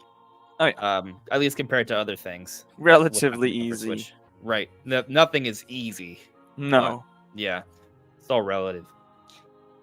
Taker did ask something else here. Question is, will your hardcore Metroid fans even care about a Switch version? I mean, there's all kinds of fans out there. I'll tell you that I'll be looking to get the Switch 2 version of it. Yeah, bro. If I'm hyped for a game, I want the best version available, of course. Yeah. I'm going to try and get the best version. You know, and the same applied for when Breath of the Wild came out. I was like, nope. I'm playing Breath of the Wild on Switch. And when Twilight Princess came out for Wii, like, nope, I'm playing it on Wii. Like, that's just how I felt about it. I understand some people did, but to that point, you know, maybe some people, I don't know why they would prefer. I don't. I don't think there's any advantages to the Wii U version. Oh, I don't know. Maybe you can play it on your gamepad, I guess, but you can play that on your Switch. No, there's nothing. It's just worse. Maybe they prefer not having to spend money on a Switch. Yeah, well, I mean, so a lot of people were able to mod their Wii U's or whatever. It's like a lot of the Wii U emulator is a lot less taxing than the Switch one, as far as I understand. Yeah. So for those that were in the mod scene, like, or emulation scene, like, they were able to like play Breath of the Wild, the Wii U version of it. Yeah, I emulated the Wii U version. Way.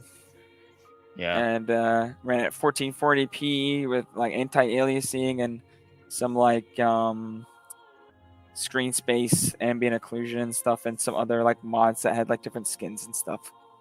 It was fun. I have some streams up. They may or may not still be on my channel for viewing. I don't know. Interesting. That's interesting stuff. But let's now move on to the next topic. So that is Switch 2 rumors. They don't stop. They're gonna keep coming. They're gonna keep coming. Keep that train rolling. And unlike the rumors we just talked about, that are definitely not really, they're sus, right? Yeah. These are the rumors we have that we're gonna talk about now are not as sus. Some of them are kind of a big deal. So let's talk about this one. I'm gonna screen share. Let's go. Okay. So this is a tweet from Tom Henderson, who is the owner of Insider Gaming. They've been around the industry for a long time. They are well known. They're considered to be a credible source. Once people saw this person say it, they're like, oh, this is happening. And this is what Tom said. Really excited for the Nintendo Switch 2 and its tech. We'll see launching on Xbox Series XS, PlayStation 5, Nintendo Switch 2, and PC a heck of a lot in 12 to 18 months. Yeah. There's a lot there. Now, so I think some people are going to point to this part, 12 to 18 months, and think that means that Switch 2 is not coming out until, I don't know, he technically tweeted this in September, right? So it's not coming out to the earliest next September, and possibly like early 2025. Right. It could But mean that. It could. I mean, obviously from this he doesn't know. He's saying 12 to 18 in months. my opinion, this is more like for third-party games. Because if you remember back on the Switch, like it took a few months before we saw the big third-party releases start to come out, like Skyrim and stuff. Sure. Like it took a while. Like it wasn't there on launch. You couldn't play Skyrim at launch for sure, even though we Yeah. saw that in the teaser trailer. So I would expect that he may be talking about when we'll actually see like games Start to seeing release. announcements. Yeah, third-party Yeah. announcements, which would imply the Switch 2 is out before this window. Probably. Which maybe that means Switch 2 comes out at the latest September, right? There's room for interpretation here. But the really big, the clear takeaway, as you said, Brandon, is that we're going to see this. A lot of games coming Yes, out sir. on all platforms, right? Like he's not Yeah. just talking about like basic games, like another rumor that I think I've stopped sharing this now, but another rumor that popped up was from Necro Felipe from Universal Nintendo, saying that Far Cry 7, that's coming to Switch 2, right? Like that's a big like AAA multi-platform game. There was even actually a little bit of expanding upon Monster Hunter is also expected as well. That's next generation. And a lot of people think Monster Hunter is coming out next year. And for me, that's exciting because Monster Hunter is like my favorite like non-Nintendo franchise. Well, between that and Resident Evil, which yes does mean that Capcom is my favorite non-Nintendo gaming company. I do like their yeah. games. I wouldn't say they're my favorite, but they're really good. They're All right, really it's good. not raining on my parade. Monster Hunter Rise is really awesome. I love that game. It's so good. Rise like is also 60, 70 hours of it. Rise is a top 20 Switch game for me. If it maybe top 10, maybe. It's extremely good. But yes, I think the main takeaway, guys, is that for years, Nintendo fans have always kind of clamored and hoped that they would finally have a Nintendo platform that gets the third-party games. What's being indicated by the different rumors that we've been getting is that Switch 2 will be that system. Oh, yeah. I've been saying this for weeks on the podcast. It's going to be a whole different ball game for developers working with Switch 2 versus Switch 1. Whereas with Switch 1, you basically have to like remake most of the game to if you actually want a good looking running version that's not, like 360p with just absolutely decimated assets. Whereas on Switch 2, it's just going to be ports. It's just going to be much more simple ports. Obviously, Panic is going to be doing their thing. I think mostly they'll be handling probably like really, really heavy ray tracing type of games, I'd imagine, would be their forte since they like to handle the most demanding types of games. And I imagine games with ray tracing, like Unreal Engine 5 games, will probably be the hardest ones for Switch 2. But we've seen the Matrix Awakened demo apparently is running really well on Switch 2. So we're seeing Unreal Engine 5 has good support. So maybe other non-Unreal Engine 5 but ray traced titles. That could be something Panic Button works on. But either way, I just bring that up because we heard about the Panic Button thing in one of the last rumors. But in general, like it's just gonna be easy ports where you turn down settings and you tailor it to the Switch 2, obviously, as you do with any console. But it's gonna be like working with the other consoles instead of working with this ancient thing that just doesn't operate the same, and that you have to like really go and put in a whole other development team with months or years of time working on just that version of a completed game. Yeah, I mean, who was it? There was someone else. Oh, right. Okay, so here's another person I would consider a reliable source. Friend of the channel, Paul Gale. He said, from what he's, friend. Yeah, he was on the podcast not just a few weeks ago. Yep. He tweeted this a little while ago, but he's I'm trying to find the tweet because it was a bit ago. All right, this is it. Okay, here it is. I'll share it with you guys.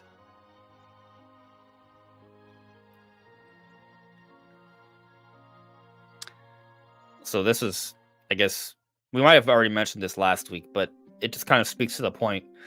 So Paul Gale, a friend that works at a third party, told me the difference in depth and excitement working on Nintendo's X system is night and day to how they approached Nintendo Switch.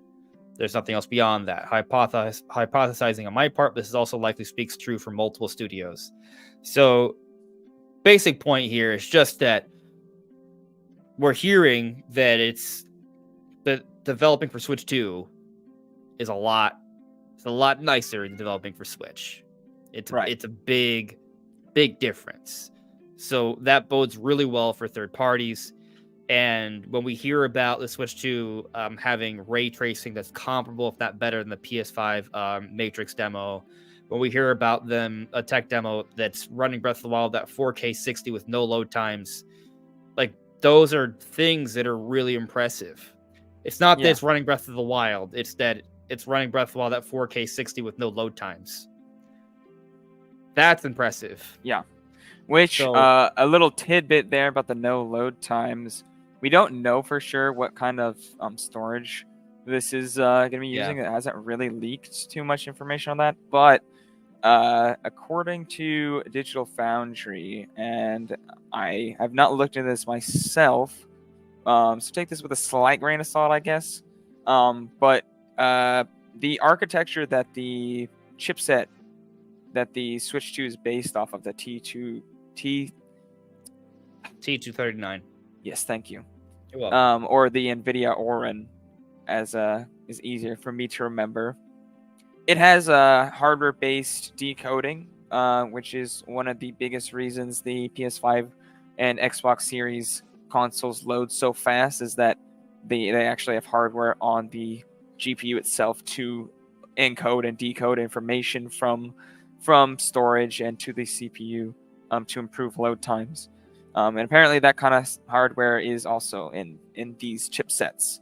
So it would make sense that even if the storage is, because it's going to be flash no matter what, right? But even if it's not like extremely fast flash storage like we see in or the SSDs on Series X, S, and the PS5, that hardware decoding should prove very useful. But I imagine there will be some sort of SSD as well. That's what we see in the Steam Deck with the higher models. So it should definitely be possible on, say, the Switch 2. Yeah. The games are coming. Like, there was that recent credit that was for a Nintendo employee that had said for Baldur's Gate 3. Now, a lot of people are saying that doesn't mean confirmation. It doesn't mean confirmation, but it's the only game that he's been credited for that's not on the Nintendo system. So it makes you wonder, is that going to come? You know? Yeah. We have this deal that supposedly is going to go through to bring Call of Duty to Switch hardware or Nintendo hardware for the next 10 years. Like, I expect Call of Duty to launch on the Switch 2 next November. With the next Call of Duty, it would be on day and date on Switch 2 next November. Calling it right now. You heard it here first. Probably not. I'm sure somebody else has predicted this. So, games are coming. But there's more to the Switch to rumor train than just this. We ain't done. Oh, yeah. The hype keeps continuing. We ain't done.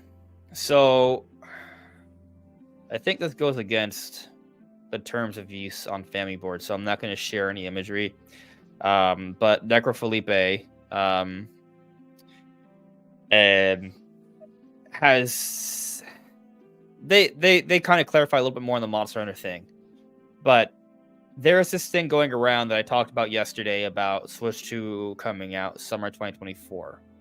Not saying that's when it's happening, but Dr. 81 put out a video where he saw some Nintendo job listings. And there is this section for interns. And if you look at all the different intern job applications, the deadline is for December of this year. But it's basically talking about internships that are supposed to go on between June through August, so the summer. And basically in Dr. 81's video, he's arguing that Nintendo's hiring for all these marketing interns during this period of time, perhaps hinting that Nintendo's going to amp up their marketing, suggesting the Switch 2 comes out around then. I disagree with this, and I think others disagree with it as well, because they are internships. And Yeah. internships typically happen during the summer when most people are not attending one of the major semesters for college. There are summer semesters, but most of the time it happens during fall and spring. So I don't think it means that much, but people are talking about that right now. I do, however, think that Switch 2 could happen in the summer. And Necro Oh yeah. Felipe has kind of shared similar thoughts, but does say that they are on team first half of this year. Now, Wait, hold that on. doesn't mean They're on they team first half of 2024. That's what I meant. Yeah, team 2024. So they think it's gonna release in the first half, not the second half. They think it's coming. They're on the team arguing that it's first half. Okay. Yeah. Gotcha. It's set. There's some room for interpretation there. But I don't think that it's hard to say if they know. It's just based off they know I mean, the way things. they say it implies that they don't know. Correct. Right. They are privy to things, but they're not necessarily privy to that. If they are, they're not saying. Yeah. So I do think a summer release is possible. Definitely. It's not really what And- I'm expecting, but it's possible for sure. I mean, it Feels more possible than a March release to me. I'm pretty much almost entirely against the idea of a March happening. Like my expectation, and I talk about this in my video, is the window is May 2024 through October 2024. Like that's my window, and Right. I'm I'm not even really big on May, to be honest. Or I'm not Yeah, big well, on June it, but is I'm kinda- just I could talking see. about, like, if I think it's somewhere in that window, and I'm like us May and October are like the outside parts. I would say Yeah. obviously October makes more sense than May. Yeah. Maybe it's not obvious, but it is to It me. is I think to that's- us. Yeah. But I would say that if I was to make a prediction, it falls closer to the June to September window. That's what I think, right? Which Yeah. kind and of I'm pretty much leaning heavily covers towards September. summer to early fall. That's kind of my personal. You said September, Brandon? Yeah. I mean, that's just been my gut feeling for a while, and I haven't had enough credible information to change it. So I'm just gonna keep on saying September, I think, till something happens. Yeah. If something happens. I guess what is kind of coloring my opinion right now is that we keep hearing about these different third-party games, and if some of these are coming out during throughout next year, like and we're talking about day and date titles, like for example, if the next Monster Hunter is coming out next year, they like maybe the Switch 2 is coming out before that or around the same time. And if Prime 4 is supposed to come out next year as a cross-gen title, and if we're supposed to get 3D Mario as a launch title, you see my point. There's a lot of big games, and if the Switch 2 comes out in the second half or late second half, that's kind of less time to kind of fit in some of these significant releases. Now, obviously, Monster Hunter would be. I think we're talking about not like a Switch 2 exclusive. We're talking about the same Monster that comes on the same platforms. They're not necessarily going to kind of. It may not be as important for Nintendo to kind of make sure that Switch 2 is ready for Monster Hunter, but maybe the reason we haven't seen Monster Hunter announced yet is because they're saving it for the Switch 2 reveal. There may be some sort of deal at hand there. We don't know that for a fact. That's just pure speculation. Point is, there's a few different third-party games we're hearing about. There's speculation that Thousand Year Door is going to be kind of pushed as also a Switch 2 title. Again, speculation. But it definitely does not have to be, though. But it just seems like it's coming late enough to where it would be. It would fall into that window where it's relevant. So I am kind of thinking that I again, like that window of June through September, I'm kind of really falling in love with that window. Yeah. At that point, that's what, June, July, August, September. That's a 4-month window, right? Like I'm starting to narrow it down, right? Like so, and obviously I could be wrong. I don't know what's happening, but I I mean, I would like sooner the better. I'm inclined to think that Give me as that's many games on Switch 2 as early as possible. well. Please. Let's point out what Eurogamer said. Actually, let me see if I can pull up that quote. You know what I'm talking about. Oh yeah, I know what you're talking about. I'm gonna Control F keen because I know they really wanted to use that word. There it is. Here it is. All right, let me screen share real quick. We've discussed this before, but it's just kind of interesting. It's relevant to this conversation. It's very relevant to this conversation. Very, very relevant. Okay, so this is the Eurogamer report about my cat and cousin and my brother's cat are playing around. If you guys can hear them in the background. So here it is, right? A recent report pinned Switch 2's arrival for the latter part of next year. This is an early report from Eurogamer, with development kits now in the hands of some key partners. This chimes with what Eurogamer had also previously heard, though on timing, I understand Nintendo is keen to launch the system sooner if possible. So sooner than the latter part of next year would mean before July. Right. So, May, June,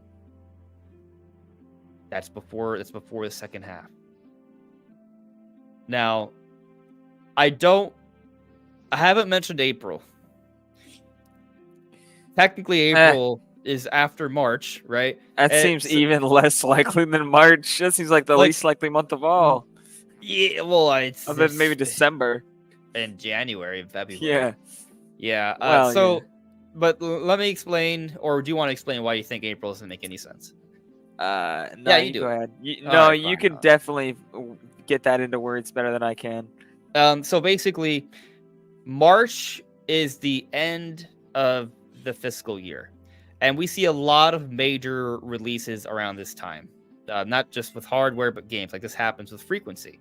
So if Nintendo's not going to come out with a new system in March, why would they do it immediately after in April? That timing is just off. When do you announce it? If they have an opportunity to close out their fiscal year with new hardware, then they're probably going to do that. Yeah, like a month difference isn't going to be relevant. Yeah. That said, though, Nintendo had a similar opportunity with Tears of the Kingdom, but they put it out in May. But May is not April. It's a little bit removed from then.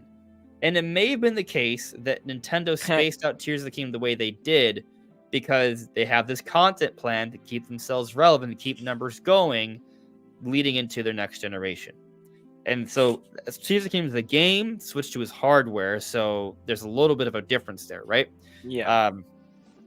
That said, because Nintendo was willing to put out a significant release in May like Tears of the Kingdom, maybe that was a slight bit of a testing ground to see how they may be able to push new hardware in May. Because they also had the older that came out a couple weeks before Tears of the Kingdom too, right? So I think, while I'm not saying May is the most likely month, I think it's more likely than April.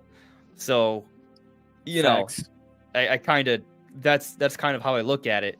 But June might be.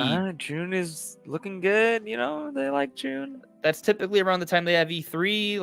Obviously, maybe big things happen in E3, but like the big big things in the game industry happen in June. That would still be the first half, technically speaking.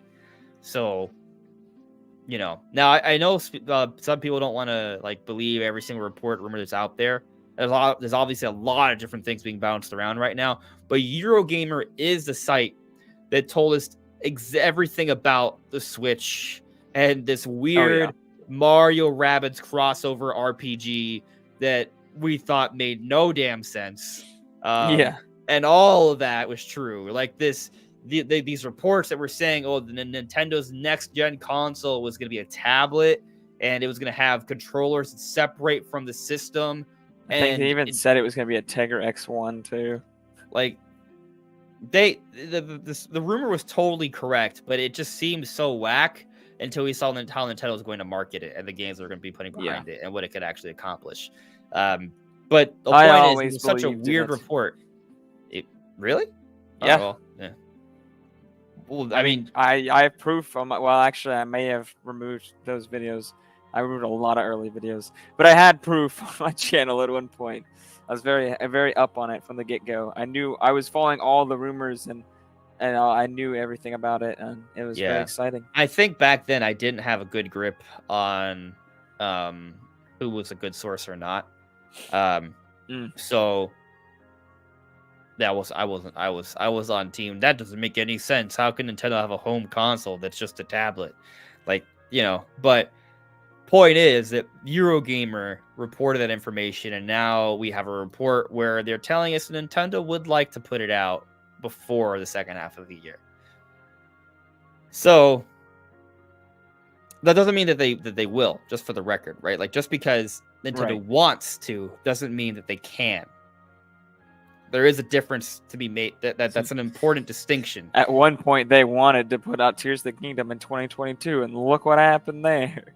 Right. So we'll see what actually happens. But point is, the argument for summer release, I think, is valid.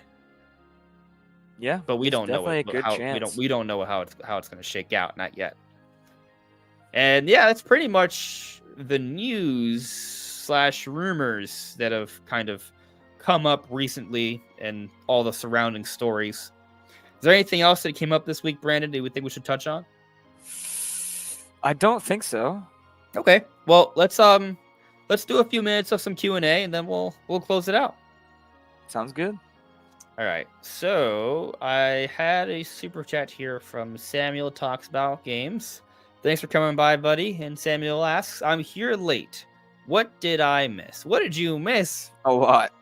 I mean, pretty much I think you came in. I think I saw this when we were starting 20 minutes ago.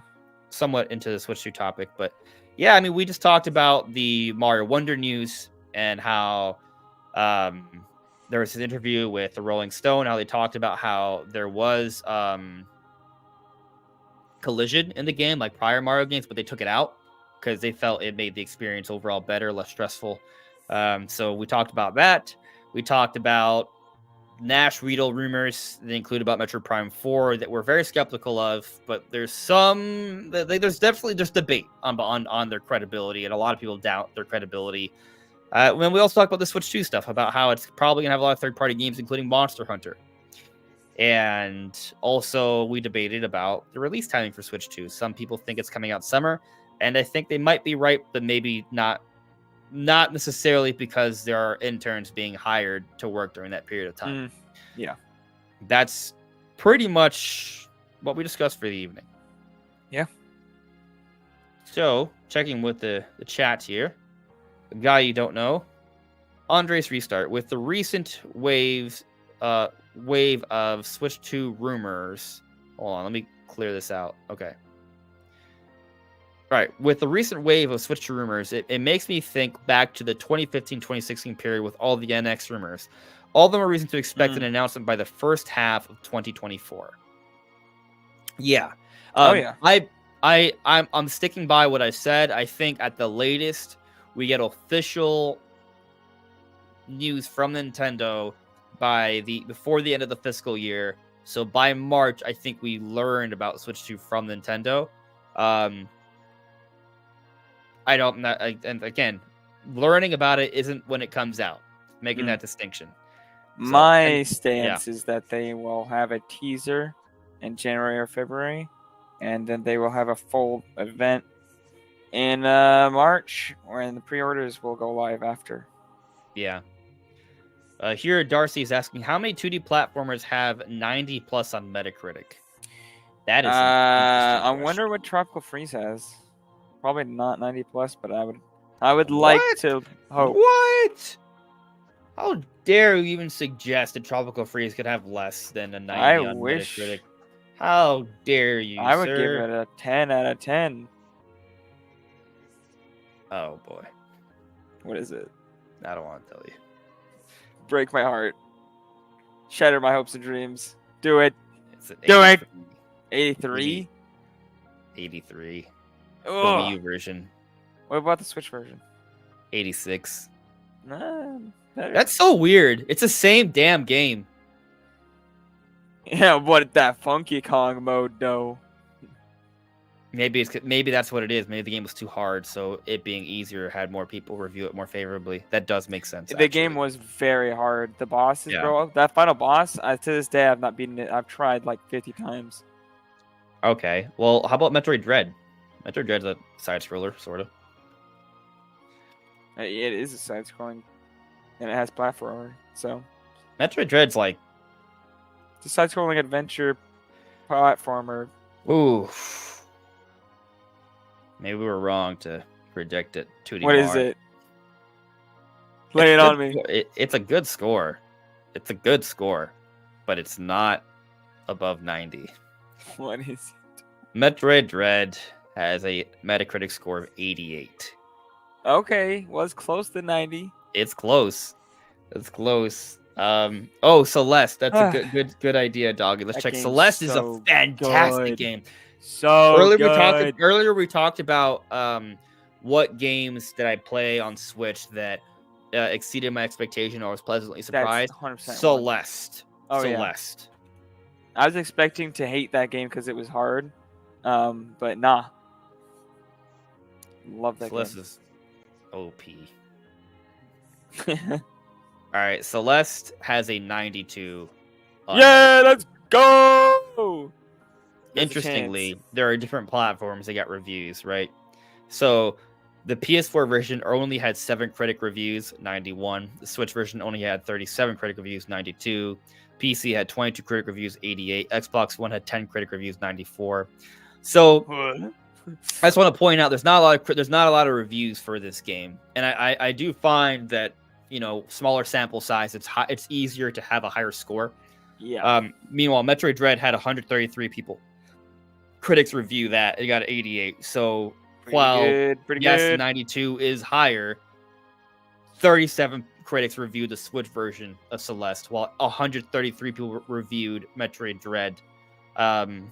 You know, Yeah. I think how the think data would go. yeah, if 37 critics reviewed Metroid Dread, I would argue it probably is going to also be in the 90s as well. Because the more critics that review the game, the more Depends you're on going to which get those critics. people that can drag down the game. And while some people may argue, well, people can drag it up too, there's a difference. Because if your There's game way less to go.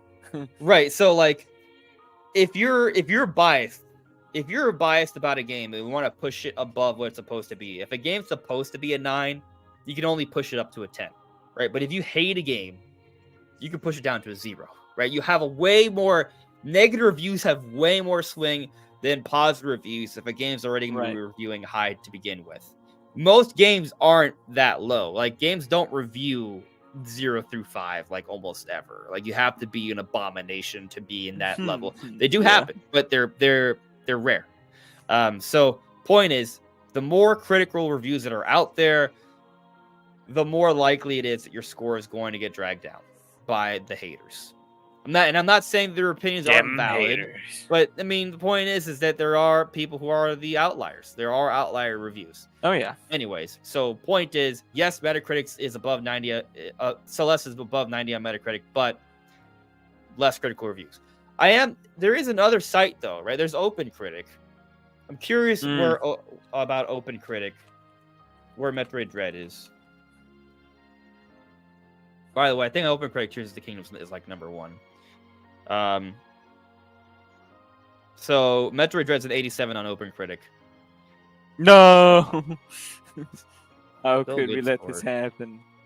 But again, how many people review the game, right? It's the same argument. All right, come on. Yeah. All right, the site doesn't work. OpenCritic. Rough. The last. Oh wow. OpenCritic is pretty comparable to the Metacritic here, 92. I mean, it should be close. Yeah, I mean it's mostly the same people. Yeah.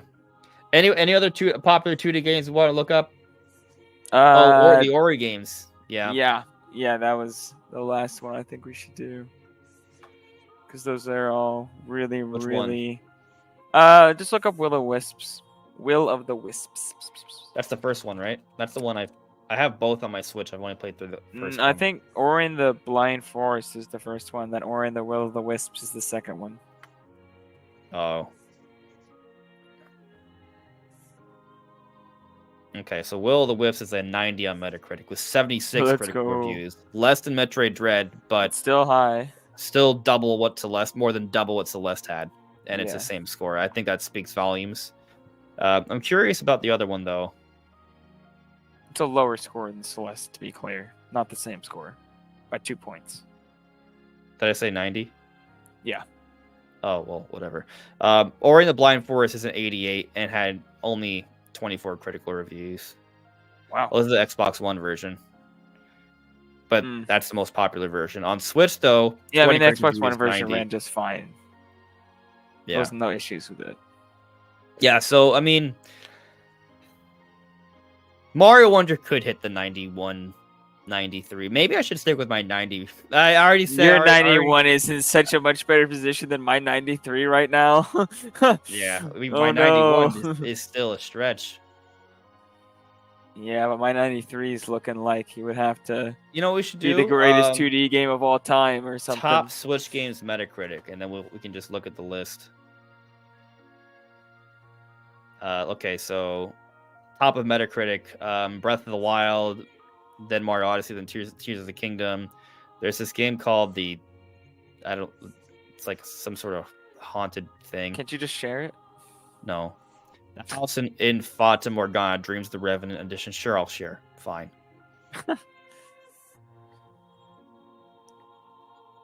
Well, is this going to share? Well, let me go back to the prior thing. So I don't even know what this kind of game is about. I think it's like a story kind of thing. I don't think it's a side scroller from what I remember. Can you still see my list? Yeah, it works. All right, Tetris Effect. Okay, Persona 6. Well, not Persona 6. Sorry, It's just the sixth one. Persona 5 Royal. That's sick. It's a good score. Metroid Prime Remastered. That is a 3D game. Hades. Hades is a 2D game at 93. Hades. That's the. I guess it's the top Top-down 2D. two-dimensional game. There you go. And it has a decent PC version amount. has 61 critical reviews. Switch version has 51. That's. It is a lower sample size than some of the games on this list, but it's still fairly high. It's not tiny. Yeah, I haven't played Hades yet. Oh, Undertale. Undertale. Yes, sir. Yeah. Of course, that's got to be there. Now, there's You told Ori. me that I said Ori was a 90. Well, according to this, it's a 93. So Maybe the Switch. I don't. Is this the way? don't- Oh, well, maybe you said it. The Switch version has Yeah. The Switch version is version's a 93. The 93, Xbox One yeah. version was 90. is Yeah. 90. Yeah, Switch version's the best version, but this is the initial. Well, it's probably not actually. It's portable, so it is. But True. yeah, this is the original initial version. I think it's slightly lower resolution than the Xbox One version, but that doesn't really matter too much. Again, 24 critical reviews, 93, but when the sample size is higher, 76, 90, right? Like there is a correlation there. Maybe nobody will review Mario Wonder. Mario games aren't that popular. Nintendo's, no way. not a popular company at all. We did bring up Celeste, like we did bring up some of the better ones, right? Like Celeste and Ori, like those. We looked at those, but we didn't think of Hades or Undertale. I love Undertale. Really enjoyed that game. I was thinking of like side scrollers at the time. And I played the Switch version. I've 8 critic never reviews. actually played this game. I've just seen a lot of Let's Plays of it. It's very good. It's very good, yes. It's very good. Yeah, so all right. Can Mario Wonder we're not even asking Mario Wonder to be the best. I'm 2D asking game. it to be the best rated 2D game. Tied. Well, with the problem best. is that these don't have the Switch versions of these games, because they came out way before the Switch versions, right? Don't have a lot of critical reviews on Switch, right? So they have higher scores. Hades came out day and date. Right, Hades did, and it has a solid amount of people who reviewed it. 51 on Switch. So Mario And on Wonder the is going to get PC, more 61 reviews. is the same score. Mario 1 is gonna have a lot more reviews than any of these other 2D games. It's gonna have if Mario Wonder somehow is above Hades and it has over 100 critical reviews, that's gonna say a lot. I'm actually curious, how many people reviewed Metroid Prime Remastered? 100 people, and it's still Wow. got a 94. Wow. It deserves it. Wow, indeed. Yeah. Technical masterpiece. This probably okay. Only 10 people reviewed this. Like, this is one of those examples of. I'm not saying it's a bad game, but if only 10 people reviewed it, It's a niche like, game. Yeah. So. But maybe it's the best in its niche. Who knows? Yeah, I mean it's pretty high up there. Maybe we should give it a try. A higher score doesn't necessarily mean a game's better than another game. It just means it's a great game in its for what it's trying to do. I mean, these scores are all subjective. So Yeah. I mean, you know, Metroid Prime Remastered is clearly the greatest game ever, but it's only like 7th on the Switch list. Like, obviously, people are wrong. That's me joking. Obviously. Super Chris, do you plan on picking up Super Mario Bros. Wonder when it releases? 100% yes. I'm a day oneer for that game. Date. Yep. Darcy, what is your favorite thing about each Pokemon gen? Each one. I cannot answer this question. All right, I can kill a bit of time. All right. Favorite thing, but picking my favorite thing is tough.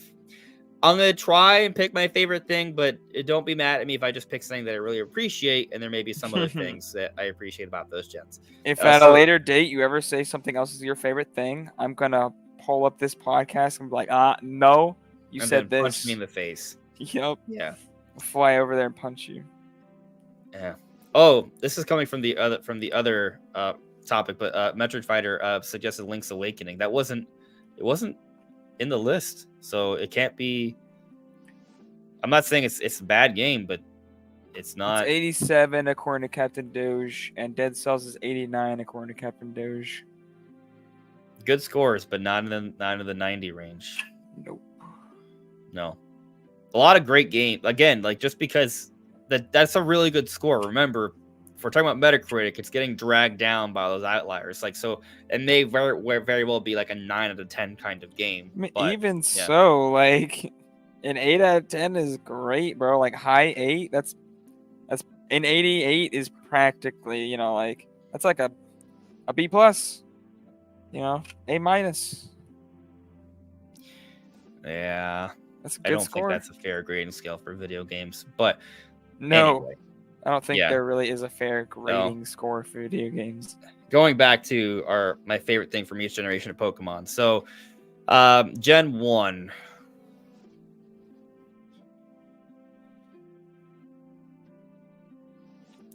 I'm trying to remember what's the name of the city? The creepy city. Like, clearly it's my favorite thing, so I can't remember the name, right? I have no idea. Lavender Town. Actually, I have heard of Lavender Town. Vaguely. Lavender Town, I think, is cool because of the music, but also I think there's like a little bit of interesting canon with it because you fight your rival who has Eradicate, and before you go to Lavender Town, which is like the ghost town, and there's like a Pokemon cemetery there, and you find your rival in the cemetery looking at a tombstone. You don't know who it's for, but after this meeting, the Eradicate's no longer in your rival's team anymore. I think it's the only Pokemon that leaves a team. And Pokemon is those people are dark and twisted. If you just read their descriptions of some of the Pokemon, like, the game, it's not fair. It's very, very subtle, and a lot of unless you read those logs or you look for it. Yeah, so I guess there's some twisted stuff. There's twisted stuff in all the different Pokemon games. If you get really subtle, like it's not like blatant, like it's in like the text of like the random character. But you really have to look for it. There's a lot of cool little stories like that from the original generation. Gen 2, I think, man, it's hard to like. Gen 2 is my favorite gen. So interesting. Picking a favorite thing about it. I keep forgetting you're old. Not old. Shut up. Older than me. That's true. I'm gonna live longer than you too. No. 150. You'll see. Dang. You get to live to like. No, I won't. You're, You're gonna live older than me. I won't see. we'll find out. Anyway, I'm gonna say maybe I'm kind of like really sort of putting myself into a certain motif here, but like I want to say, is it Ecruteak City? I think it is. That's where the Force Gym, right? I like a lot of the story behind Ecruteak. You have the tower that burned down, the 3 Pokemon that were in the tower when it burned down, and they seem to be related to the 3 legendary dogs that roam.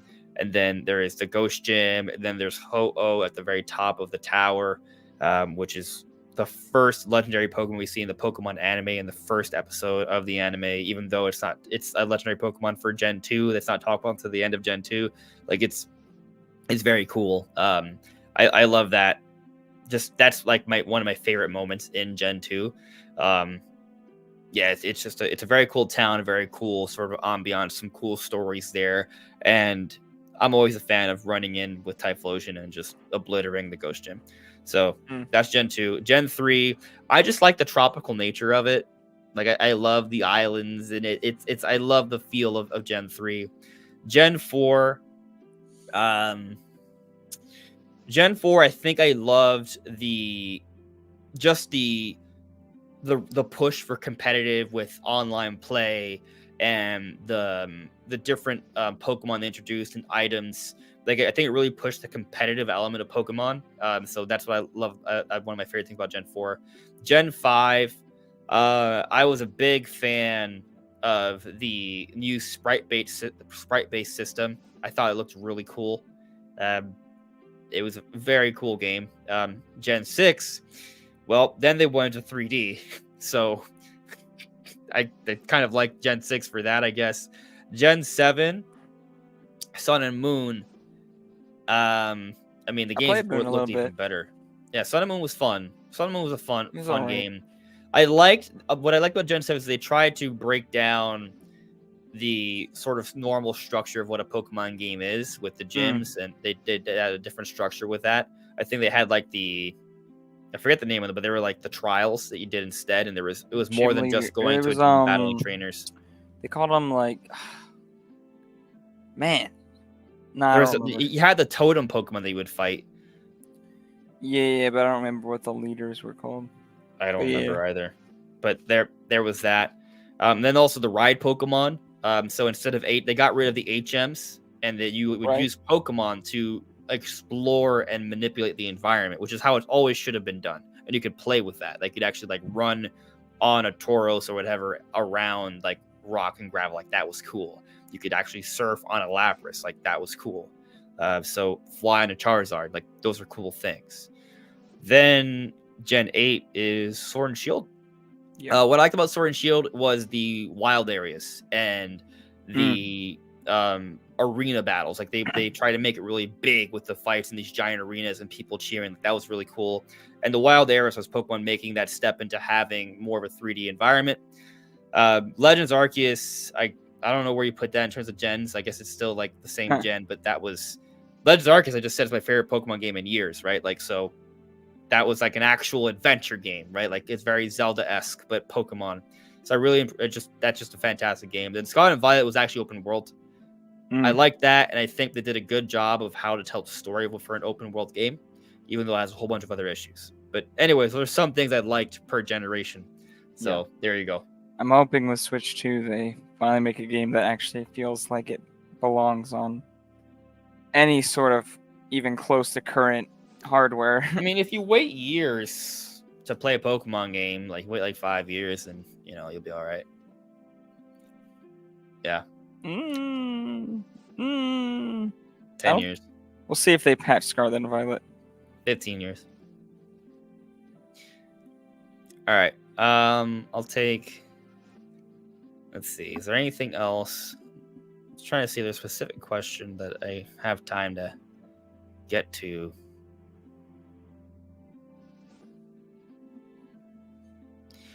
Oh, this is interesting. Is this true? Giancarlo Shun to the Footakon just did an interview on Nikkei stating Nintendo Switch will have games until early 2025. Link, please. I don't know if they can send links Uh, actually. I'm trying to Google it. That's interesting. I haven't heard about this. That is very big news, if so, because that kind of confirms that there has to be a successor next year. Then, Right. So for those that are going to interpret this as, oh, that means Switch 2 is not coming out till 2025. No, that's not what it means. Because the Switch is probably going to get games after Switch 2 comes out for a while. I don't see anything on that with a Google search, so I don't know where this is coming from. do you have a source? I don't know. Yeah, Please let us know. I'm gonna see if it comes up on Twitter. Don't see it on Twitter. Well, if true, got to see the source on that, right? But if true, Just kind of confirms then everything we know. that would strongly suggest Switch 2 is coming out. I mean, again, next year, but I would say earlier, sooner than later. Yeah. Because, like, I think that the Switch is going to get games for a while after Switch 2. So the idea of them saying at least early 2025, like that's good. But I mean, I think Switch 2 is going to be getting games until Maybe they mean from like direct Nintendo like developed games. Maybe they'll focus on like other studios to have games on for Switch, like ports, remasters, things like that. Let third parties and other smaller, like not directly owned studios, kind of do stuff for Switch. Let me see. I don't think links are allowed in the chat. So even if you posted a link, I can see it. I wonder if I can change that. Of course, that might make it risky because the thing is, if you click a link, it could give you a virus if it comes to the wrong. Can you DM the link to him on Discord or on Discord or Twitter? Yeah. But while I wait to see if we get a link on that, I will see. Metroid Fighter asks, "Do you think Prime 4 will have horror elements like Dread did with Emmys?" Ooh. Oh, I hope they do. That'd be very nice. Well, let me see. I'm going to show you guys something, and then you tell me. All right. How can I screen share this? Let's see.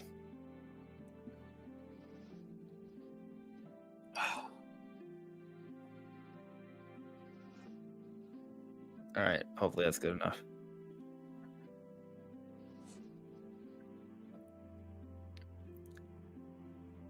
Okay. You tell me. You see this art from Retro Studios that's them meant to use them advertising hiring for Metroid Prime 4. This is like the only like imagery we have that's probably about Metroid Prime 4. Like, I don't think this is, hey, this is gonna be a colorful, fun pixie dust adventure with cherries and teddy bears. No, this is like a dark hallway, with an ominous shadow. I don't think this game's gonna. I don't know if they're gonna have like a dread element like the Emmys, Right. but the Metroid games do have an eeriness to them, a fear element to them. I would say, in that regard, of the Metroid Prime, the 3 Metroid Prime games, I mean, Metroid Prime 3 is the worst. It's not as there's still some crazy stuff even in that one. But Metroid Prime 2 has like dead zombie troopers. It's got some really dark stuff. Like there's a whole dark world. You don't want to be in the dark world. It's terrifying, and like sometimes there'll be like things that attack you from behind. Metroid Prime 1 I mean, it. Trying to remember like scary. Like there There are. were hunters that would like jump out of the cryo chambers or whatever and Oh attack yeah, you. yeah. Sometimes you'd be going through a room, you're not sure if something's gonna happen. Some of those dark rooms, like so, there were definitely like, yeah, there are parts of Metroid Prime that are scary as well. So I'll say that I don't know if they're gonna emulate the Emmys from Dread, but there are horror elements in Metroid Prime 1 and 2. There's probably in 3 as well. I just don't remember them as well. But I think they're probably looking when they were working on Metroid Prime 4. I think they were trying to follow up Prime 1 specifically, Yeah. to match the quality and feel of that game, if any of the three. Yeah. And I'll also say that given that there is a huge fear element in Dread, I think if anything that perhaps shows that Nintendo is aware what is part of what's important for the Metroid series. So I would say yes, that there are going to be horror or scary elements in Metroid Prime 4. I can't say that they're going to have like something that chases you around like the Emmys, but I do think that there will be scary moments in Prime 4. Yeah, I agree. I think the atmosphere will be pretty spooky and overall pretty serious. And at the very least, Yeah. I don't think it's being super gritty and gory or anything crazy like that. But it'll have its atmosphere for sure. Yeah. Captain Doge and Roadhouse are saying that the GFS Valhalla had some scary moments. Yeah. That was that rundown space station, right? GFS Valhalla. What does GFS stand for? Galactic Federation ship. Oh, okay. They're just referencing something in Prime 3 I'm not aware of. But Okay. it's location in Metroid Prime 3. Gotcha. Yeah, I never played that game, so I'm not aware. Oh, yeah, it's a location in Prime 3. And it is I'm coming back to me, it's scary. Like when you go there, like it's been run down and abandoned. Like, yeah, there's a history there. So there's some horror elements that could be, yeah. Let's see here. What was another question I saw that was interesting? Oh, all right, yeah. So Samuel talks about games. Asks, how big do you think Prime 4 will be? Well, when we say big, do we mean in terms of like oomph, sales, or like length, like gameplay length? Yeah. I don't think Metroid Prime 4 is going to be a game that will take us like 100 hours to beat. No, I think it's gonna be like probably 20 to 30 hours for a regular person, and then if you want to get 100%, maybe like 40 hours, maybe 50 hours. But I don't even think it's gonna be that big. I think it's hard to really even gauge that, to be totally honest with you. But I agree that it's not going to be that long. But I do think it's going to be more about replayability. The Metroid games in general are more about playing through more than once. I played through Dread 4 times, so I think there's something to that. Now I'm in the camp that they should offer multiplayer. Be fun. So we'll see. Now, I only say that with the assumption that the multiplayer takes nothing away from the single player. And yeah. So, if Just there is no extra multiplayer, add-on I'm not thing. going to complain. And I only say that they should add multiplayer because I want the series to sell. And if there's a significant online multiplayer component, that's something they can use to push the game for years moving forward.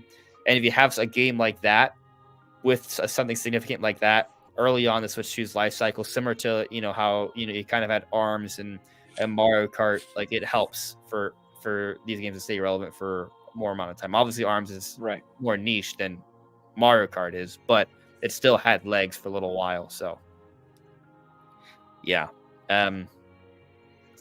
it's not gonna be a small game. That much I feel confident in saying, but it's gonna be more about the quality of the adventure and not so much the quantity of the adventure. Oh yeah, and that's what I want from this type of game. Like I don't need Metroid Prime 4 to be 100-hour long experience. Like 20 to 30 hours is what I'm expecting and hoping from the game. Maybe a little bit more if you want to get absolutely everything, but 20, 30 hours would be longer than most Prime games. I think I beat Metroid Prime Remastered in like 10 hours or something. Yeah. Yeah. Yeah, that would be that's fast. I think my first playthrough Metroid Prime, it took me close to the 20-ish hour range. And I think that's just what it would say, right? I had Because played a lot it of times- before on a GameCube emulator. So it was Mhm. my second playthrough, but it had been years. I think with my first playthrough, it said I think I was close to around 20-ish hours. Like my first playthrough, like on the Nintendo GameCube when I was a little kid, and so obviously it was harder for me. But Yeah, I think I did not get it doesn't everything. account for things that don't save, right? So every time you go out and you die, you don't get to a save station. That's not accounted into your playtime because that's time that was never saved. So the game doesn't account for that. So the game probably took me more than 20 hours. So, but I'll also argue, I bet for most people, they just look at the time they hit. It says, oh, you played it for 18 hours, you played for 17 hours, 20 hours. Like that just accounts for the time that's been saved, not actual time that you've played the game. Yeah, and depending on how much you die, it may not be that different. I don't think I died that often, so it's Yeah. probably pretty close. But I don't know if it was like 10 hours. It might have been like 12 hours or something, but it wasn't that long. I mean, now I can beat the game a lot faster, but that's different. So last question. Sean Castle Singer, have you played Dragon Quest 11 yet? Dragon Quest Builder 2 is great too. I really think you would love those games. So I did play the demo. I played the demo for Dragon Quest 11. It did seem promising. I played the demo for Dragon Quest Builders 2. Yeah. I played the demo for that one as well. I like the demos for both, actually, but I have not played the full games for either. Maybe it's something I could go back to. For me, in general, RPGs are always something it's tough for me to get into. So long. It's such a time commitment, bro. It's a huge time commitment. It's huge, but it's not because I don't think they're good. I enjoyed the demos. No, it's just there's already so many other ones I'm already into that are taking up my time already. Yeah. I do think I would like to kind of go back and make sure I kind of finish from beginning to end a lot of significant Switch releases. And when I say significant Switch releases, because I don't just mean first party Nintendo games, but like some major third party games like Dragon Quest 11, like maybe what's that Alien game? Alien Isolation. Alien Isolation. Like it might be fun to do that. Maybe I could even start streaming them. I've been thinking. I mean, it is time. I don't know. Time is always the tougher part to all of this. Yeah. We'll see. Anyways, everyone, thank you all so much for listening and watching. If you could like the stream, that'd be very helpful. But stay tuned. Content is coming throughout the week, and we'll see you soon. Take care. Bye. Bye, guys.